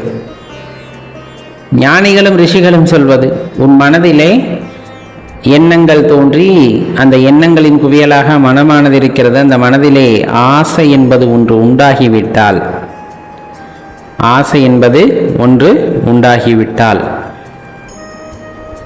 அதை சமாளிக்கவே முடியாதாம். அந்த ஆசையை கட்டுப்படுத்தவும் முடியாது. அந்த ஆசையானது அபரிவிதமானதாக பெருகி கொண்டே போகும். ஒரு விஷயம் கிடைச்சிருச்சுன்னா அதோட மனசு விடாது. அதை ருசி கண்டு விட்டது அப்படின்னா அதுக்கு அடுத்தடுத்த நிலைக்கு அது ஆசைப்படுமே தவிர போதும் என்ற பக்குவத்திலே அது இருப்பது இல்லை. அப்படி போதும் என்ற பக்குவத்திலே அது இருப்பதில்லை அப்படிங்கிற காரணத்தினால அதை அடைவதற்கு தொடர்ந்து இந்த உயிரானது போராடி கொண்டிருக்கும், உடல் அல்ல. ஏன்னா உடலானது பலவீனம் அடைந்து கொண்டே இருக்கும் காலப்போக்கில். 30-40 வயசுல இருக்கிற பலமானது 70-80 வயசுல எல்லாத்துக்கும் இருக்கிறது இல்லை. ஏன்னா உடல் பலவீனம் அடையக்கூடியது. ஆனால் உயிர் அப்படி இல்லை, உள்ளிருக்கக்கூடிய ஆன்மா அப்படி இல்லை. அதுக்கு ஆசை, இதெல்லாம் அனுபவிக்கணும், இதெல்லாம் கண்டுகளிக்கணும், இந்த மாதிரி நிறைய ஆசை அந்த உயிருக்கு, இந்த ஆத்மாக்கள்லாம் நிறைய இருக்கு. ஆனால் உடல் தான் அழிவுக்குட்பட்டதே. காலநியதி தத்துவப்படி ஒரு குறிப்பிட்ட கால அளவு மட்டுமே அந்த உடலானது இந்த உலகத்திலே இருக்க அனுமதியை பெற்று வருகிறது. அந்த காலமானது நிறைவு பெறும் பொழுது இந்த உயிர் அப்படிங்கிறது அந்த உடலை விட்டு பிரிந்தாக வேண்டும், பிரிந்தாக வேண்டும். அது நியதி. அப்ப பிரிகிறது, உடலை விட்டு உயிரானது தனித்து பிரிகிறது. ஆனா இங்க ஒரு விஷயத்தை நம்ம தெளிவா தெரிஞ்சுக்கணும். அந்த உள்ளிருக்கின்ற அந்த எண்ணங்கள் ஒரு பொருளின் மீது பற்றை வைத்து கொண்டிருந்தன. அந்த ஆன்மாவை இந்த மாயம் அப்படின்னு சொல்றாங்க, மாயை அப்படின்னு. அந்த இருளானது சூழ்ந்திருந்ததன் காரணமாக பார்ப்பதெல்லாம் உண்மை என்று ஆசைப்பட்டு இந்த உடலின் வாயிலாக அனைத்தையும் அனுபவித்தது அப்படின்னு சொன்னோம்னா கண்டிப்பா உண்மையான விஷயம்தான். இந்த உடலுக்கு அந்த உள்ளுணர்வுகளை ஏற்படுத்தியது. ஆனா அந்த உயிரானது இன்னும் அதை ஏற்றுக்கொள்ளவில்லை. இன்னும் நான் அந்த விஷயத்துல திருப்தி அடைந்து விட்டேனா அப்படின்னு கேட்கும்போது அது திருப்தி அடையவில்லை. அப்படிங்கும்போது அது ஒரு ஏக்கமாகவோ குற்ற உணர்ச்சியாகவோ தான் தொடர்ந்து இருக்கின்றன. அதற்கு தகுந்தாற் போல இன்னொரு உடலை அந்த உயிரானது சென்றடைகிறது. ஏன்னா ஏற்கனவே அந்த வேட்கை ஏற்கனவே எப்படி இருக்கு, அந்த வேட்கையானது உண்டாகிவிட்டது. இதை அனுபவிக்க வேண்டும் என்ற ஆசை உண்டாகிவிட்டது. அதை தொடர்ந்து அடைய வேண்டும் என்பதற்காக இன்னொரு பிறப்பையும் அந்த உயிரானது எடுக்கிறது. அப்ப இது ஒரு சுழற்சி. நிற்குமா? இந்த இடத்துல நிற்குமா? ஏன்னா ஆசை இல்லாத மனிதனை பார்க்க முடியுமா? எனக்கு ஆசையே இல்லை அப்படின்னு சொல்லக்கூடிய மனிதர்கள் எத்தனை பேர் எங்க இருக்கிறார்கள்? தேடி பார்த்தால் கூட அரிதினும் ரொம்ப அரிதாக, ரொம்ப சொற்பமாகவே இருக்கிறார்கள். என்னிடலாம் கைவிட்ட அந்த அளவுக்குல தான் ஆசை இல்லாத மனிதர்கள் வாழ்ந்து கொண்டிருக்கிறார்கள்.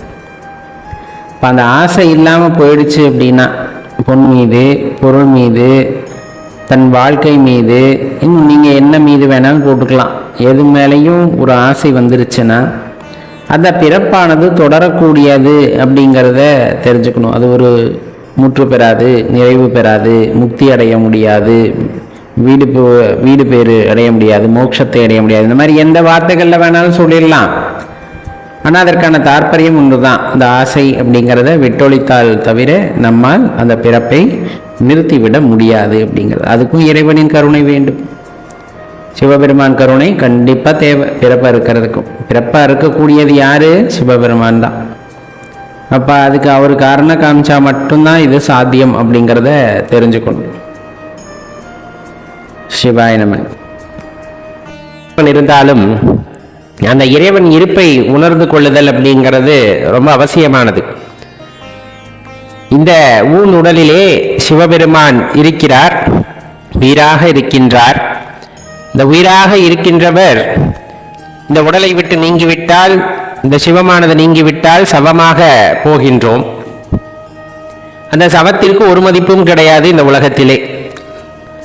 சிவத்தை கையெடுத்து கும்பிடுவார்கள், சவத்தை உடனே அப்புறப்படுத்தி விடுவார்கள். இதுதான் வாழ்க்கை. இதை பற்றி தெளிவாக தெரிஞ்சுக்கிட்டீங்க அப்படின்னா வாழ்க்கையில் எந்தவித கோப தாபங்கள் இருக்காது, மதம் ஆச்சரியம் இருக்காது, ஆணவங்கள் இருக்காது. குறிப்பாக பொறாமை போட்டியெல்லாம் அப்படியே குறைய ஆரம்பிக்கும். இந்த வாழ்க்கையோட அர்த்தத்தை முழுமையாக தெரிஞ்சுக்கிட்டாலுமே கூட அதை மனதார யாருமே ஏற்றுக்கொள்வதில்லை. நாளைக்கு நமக்கும் இந்த முடிவு தான் அப்படின்னு சொன்னால் கூட அது என்னைக்கோ வரக்கூடியது, அதை பற்றி நான் இன்னைக்கு ஏன் யோசிக்கணும் அப்படிங்கிற அந்த எண்ணமானது பரவலாக எல்லாத்துக்குள்ளேயுமே இருக்கு. அது என்னைக்கோ நடக்க போகுதுங்கிறத நம்மளால தீர்மானிக்க முடியாது. அது என்னைக்கு வேணாலும் நடக்கலாம். அதனால இருக்கின்ற இந்த நொடி, இருக்கின்ற இந்த நாளை மிகவும் மகிழ்ச்சியாக வாழ வேண்டும் அப்படிங்கிறதான் எப்பவுமே எல்லோருமே குறிப்பிடுவது. ஒரு வாழ்க்கையை வாழ்றோம் அப்படின்னா அது நிறைய பேர்த்துக்கு பயனுள்ளதா இருக்கணும். நிறைய பேர்த்துக்கு பயனுள்ளதா இருக்கோ இல்லையோ, நமக்கு அது சிறப்பான முறையிலே இந்த வாழ்க்கையானது அமைய வேண்டும், இந்த நாளானது அமைய வேண்டும். அதுதான் முக்கியமான விஷயம். ஏன் அப்படி சொல்றோம்னா, இந்த இறைவன் இருப்பை யாருமே உணர்ந்து கொள்வதில்லை. உயிராக இருக்கக்கூடிய இறைவனின் இருப்பை யாருமே உணர்ந்து கொள்ளக்கூடியதில்லை. சில தருணங்கள்ல நமக்கே அது வெளிப்பாடாக தெரியும்.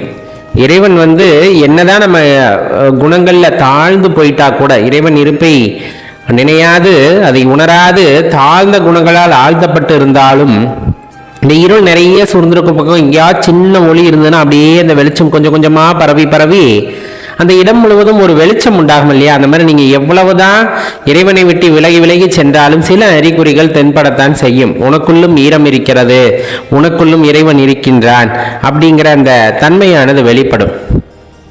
அதை எத்தனை பேர் புரிந்து கொண்டிருக்கின்றோம் என்பதுதான் நமக்குமே தெரியவில்லை. இப்ப ஆலயங்களுக்கு போனா சில அறிகுறிகள் தெரிகிறதுங்கிறது வேற, நமக்குள்ளே சில அறிகுறிகள் தெரியும். நமக்குள்ளே சில அறிகுறிகள் தெரியும். ஏன்னா இந்த பூத உடலை இறைவன் கொடுத்திருக்கிறார் அப்படிங்கும் போதே அவரை உணர்ந்து அவருடன் இரண்டர கலந்து பிறப்பில்லா நிலையை அடைய வேண்டும், அந்த பேரின்ப நிலையை அடைய வேண்டும் என்பதற்காகத்தான் நமது சித்தாந்தம் தெளிவாக குறிப்பிடுவதும் அதைத்தான். அந்த அறிகுறிகளை நாம் எப்படி உணர்ந்து கொள்வது அப்படின்னா, தெளிவாக தெரிஞ்சுக்கங்க. ஒரு 3 மணி 3:30 மணிக்கு மேலே ஒரு குறிப்பிட்ட காலத்துக்கு அப்புறம் தூக்கமே வராது. நம்ம நினைக்கிறது உடல்நிலை சரியில்லை, மனநிலை சரியில்லை, நிறைய பிரச்சனைகள், அதனால தூக்கம் வர மாட்டேங்குது அப்படிங்கிற மாதிரி நாம நினைத்து கொள்கின்றோம். உண்மையில் அது உங்களுக்கு இறைவன் கொடுக்கின்ற அற்புத வரம். அது எத்தனை மணிக்கு? காலையில் ஒரு 3-4 மணிக்கெல்லாம் வெளிப்பு வந்துடும் ஒரு குறிப்பிட்ட வயதுக்கு அப்புறமெல்லாம். ஏன் அப்படின்னா, இத்தனை வருட காலம் நீ இறைவன் இருப்பை பற்றி உணரவே இல்லை. இது உனக்கு சரியான நேரம். ஏன்னா மற்ற நேரங்கள்லாம் ஒரே ஒளி, இந்த மாதிரி பல தொந்தரவுகள் இருக்கும். இந்த நேரத்திலே அமைதியாக உன்னை நீ ஆராய்ந்து பார், உன்னை நீ ஆராய்ந்து பார், உனக்குள்ளே இருக்கின்ற என்னை நீ உணர்ந்து கொள்வாய் அப்படிங்கிறதுக்காக தான் அந்த விழிப்பானது வரும். சில பேர் அதை பயனுள்ளதாக மாற்றிக்கிறாங்க, தியானம் செய்கிறாங்க, தவம் செய்கிறதாங்க, இன்னும் சொல்ல போனால் நிறைய சிந்தனைகளை படிக்கிறார்கள், சில பேர் சிந்தனைகளை உருவாக்குகிறார்கள். இந்த மாதிரி நிறைய பயனுள்ள வகையிலே அதை மாற்றிக்கொள்கிறார்கள். சில பேர் என்னதான் விழிப்பு வந்தாலும் மீண்டும் அந்த படுக்கையை விட்டு எழும்பாமலே தனது வாழ்க்கையை வீணாக்கி கொள்கிறார்கள். இன்னும் ஒரு படி மேலே போய் சொன்னோம் அப்படின்னா, கோபமே வராது. இந்த அறிகுறியில ஒண்ணு, கோபமே வராது. எந்த சூழ்நிலையா இருந்தாலும் சரி, அதை ரொம்ப எளிமையா கையாளணும் அப்படிங்கிற அந்த மனப்பக்குவமானது வந்துவிடும். ரொம்ப கடினமான சூழ்நிலையா தான் இருக்கும், அப்படியே கோபத்துல அடிச்சிடலாமோ அப்படிங்கிற மாதிரி எல்லாம் அந்த சூழ்நிலைகள் அங்க உண்டாகும். இருந்தாலும் அந்த ஒரு பொறுமை, அந்த நிதானம் அப்படிங்கிற குணம் ஒருவரிடம் குடிக்கொள்கிறது, அது மேலோங்குகிறது அப்படின்னா அது இறைவனின் இருப்பை ஆழமாக நமக்கு எடுத்து சொல்கிறது அப்படிங்கிறது அர்த்தம். ஏன்னா தவறு செய்வது மனித இயல்பு, ஆனா அதை மன்னிப்பது இறைவனின் இயல்பு. நம்ம என்ன தவறு செய்தாலும் எல்லாத்துக்குமே ஒரு வழி உண்டு, அதிலிருந்து நீங்கள் வெளிவருவதற்கு. தெரிந்தே தொடர்ந்து தவறு செய்து கொண்டிருத்தல் அப்படிங்கிறது வேற, அதுக்கு கர்மா படி அனுபவித்துதான் ஆகணும். தெரியாமல் சில தவறுகளை எல்லாம் செய்வோம் இல்லையா, அதற்கெல்லாம் பிராயச்சித்தம் உண்டு. தெரியாமல் செய்கின்ற தவறை இறைவன் மன்னித்தருள்வார். அப்படிப்பட்ட ஒரு உயர்ந்த கருணாமூர்த்தியை நாம் வழிபடுகின்றோம் அப்படிங்கும் போது அந்த பொறுமையை நமக்கு கொடுக்கின்றார். இன்னொன்று, மற்ற உயிர்களை பார்க்கும் பொழுதெல்லாம் அதன் மீது ஒரு அன்பு வயப்பட்ட ஒரு தன்மையானது நமக்கு இருக்கும். எந்த ஜீவராசியாக இருந்தாலும் சரி, சக மனிதர்கள் துன்பப்படுகிறார்கள் என்றாலும் அதை பார்த்து நம் மனது வருந்தும். பிறர் அழுது விடக்கூடாது. அப்படி அழுது விட்டால் நம் மனம் சஞ்சலப்படுதுன்னா வேற மாதிரி நான் சொல்ல, அந்த உயிருக்காக இந்த உயிரானது தத்தளிக்கும். அந்த உயிருக்கு ஒரு நல்ல நிலை வர வேண்டுமே, இந்த மாதிரியான கடினமான சூழ்நிலையிலிருந்து அது வெளியே வர வேண்டுமே அப்படிங்கிற அந்த எண்ணமானது நமது மனதுக்குள்ளே வந்து தோன்றி அது நம்மை பாடாகப்படுத்தும். இன்னும் ஒரு முக்கியமான விஷயம் என்னன்னா, உங்களில் ஒரு முகப்பொழிவு ஏற்படும். இந்த ஒப்பனை செய்கிறதெல்லாம் கிடையாது, இயற்கையாகவே இந்த தியானம் செய்கிறார்கள், அந்த இறைவனின் இருப்பை உணர்ந்து கொள்கிறார்கள், தன்னிலையை உணர்ந்து கொள்கிறார்கள். அப்படிங்கும் போதெல்லாம் அவர்கள் முகமும் சரி உடலும் சரி ஒரு தேஜஸோடு இருக்கும் அப்படிம்பாங்க. அந்த ஒளி வடிவாக அப்படியே பிரகாசமாக இருக்கும் அவர்கள் முகத்தை பார்க்கும் பொழுது அப்படிம்பாங்க. அப்படிப்பட்ட தன்மை நமக்குள்ளே வருவதை நம்மால் உணர முடியும். காரணம், நம்மை நாம் உணர்ந்து கொண்டிருக்கின்றோம் என்ற காரணத்தினால் மட்டுமே. யாருன்னே தெரியாது, சக வழிபோக்கைகளாக இருப்பார்கள். அப்படி போறவங்க தன்னோட கஷ்டத்தை உங்ககிட்ட சொல்லணும் போல அவங்களுக்கு தோணும். உங்ககிட்ட வந்து பேசுவாங்க. அப்படி பேசும்போது அவங்க மனசுல இருக்கக்கூடிய கஷ்டம் நீங்குவதை அவர்கள் உணர்வார்கள். நீங்க அதுக்கு பிராயச்சித்தம் சொல்லி இருக்க மாட்டீங்க, உங்களுக்கு ஆறுதலா எதுவும் பேசியிருக்க மாட்டீங்க. ஆனா உங்ககிட்ட பேசும்போதே அவர்களுக்கு அந்த உணர்வானது ஏற்பட்டுவிடும். நாம் ஒரு உயர்ந்த ஆத்மாவிடம் பேசிக் கொண்டிருக்கின்றோம், நம் கஷ்டங்கள் எல்லாம் நீங்குகிறன அப்படிங்கிற மாதிரி அவங்க யோசிச்சு உங்களிடம் வந்து பேசுவார்கள். பேசும்போது அவங்க அந்த அமைதியை உணர்வார்கள். அப்பெல்லாம் தெரிஞ்சுக்கணும், உங்களுக்குள்ள இருக்கின்ற அந்த உயரிய குணம், அந்த ஆத்மா அப்படிங்கிறது, இறைவன் ஸ்வரூபமாக இருக்கின்ற அந்த ஆத்மானது ரொம்ப சக்தி வாய்ந்தது, தன்னை வெளிப்படுத்த முற்படுகிறது அப்படிங்கிறத நாம் தான் உணர்ந்து அறிந்து கொள்ள வேண்டும். இறைவன் எப்பொழுதுமே திரைமறைவாகத்தான் உள்ளத்திலே ஒளிந்திருக்கின்றார். ஆனால் வெளிப்படுத்திக் கொள்வார், நாம் அதை புரிந்து கொள்ள வேண்டும். இன்னும் பல சந்தர்ப்பங்களிலே இந்த புற உலகத்தில் நிகழ்கின்ற மாற்றத்தின் காரணமாகவெல்லாம் நமக்கு புரிய வைப்பார். ஆனால் அதெல்லாம் நமக்கு புரியவே புரியாது. இது இதனால தான் நடக்குதா அப்படின்னே புரியாது. குழந்தைகளிடம் அன்பு பாராட்டுவதாக இருக்கட்டும், சக ஜீவராசிகள் நம்மை தேடி வரும். அந்த உயரிய குணம் இருந்தால், இறைவன் நம்முள் இருக்கிறார் என்றால், அனைவரையும் அன்புமயமாக பார்க்கிறோம் என்றால், சக ஜீவராசிகள் சக உயிரினங்கள் நம்மிடையே அன்பு காட்ட ஆரம்பிக்கும். அதை வைத்தே தெரிந்து கொள்ளலாம், நமக்குள் இருக்கின்ற அந்த உயரிய ஆற்றலானது வெளிப்படுகிறது, இறை ஆற்றலானது வெளிப்படுகிறது. அதை பயன்படுத்தி கொண்டு நாம் அடுத்த நிலையை நோக்கி பயணிக்க வேண்டும் என்ற எண்ணமானது நமக்குள் உண்டாகும். அப்படி உண்டாகின்ற எண்ணமானது உங்களுக்கு கை கொடுக்கின்ற வகையிலே இருக்கும் என்பதை உணர்ந்து கொள்ளுங்கள் நண்பர்களே.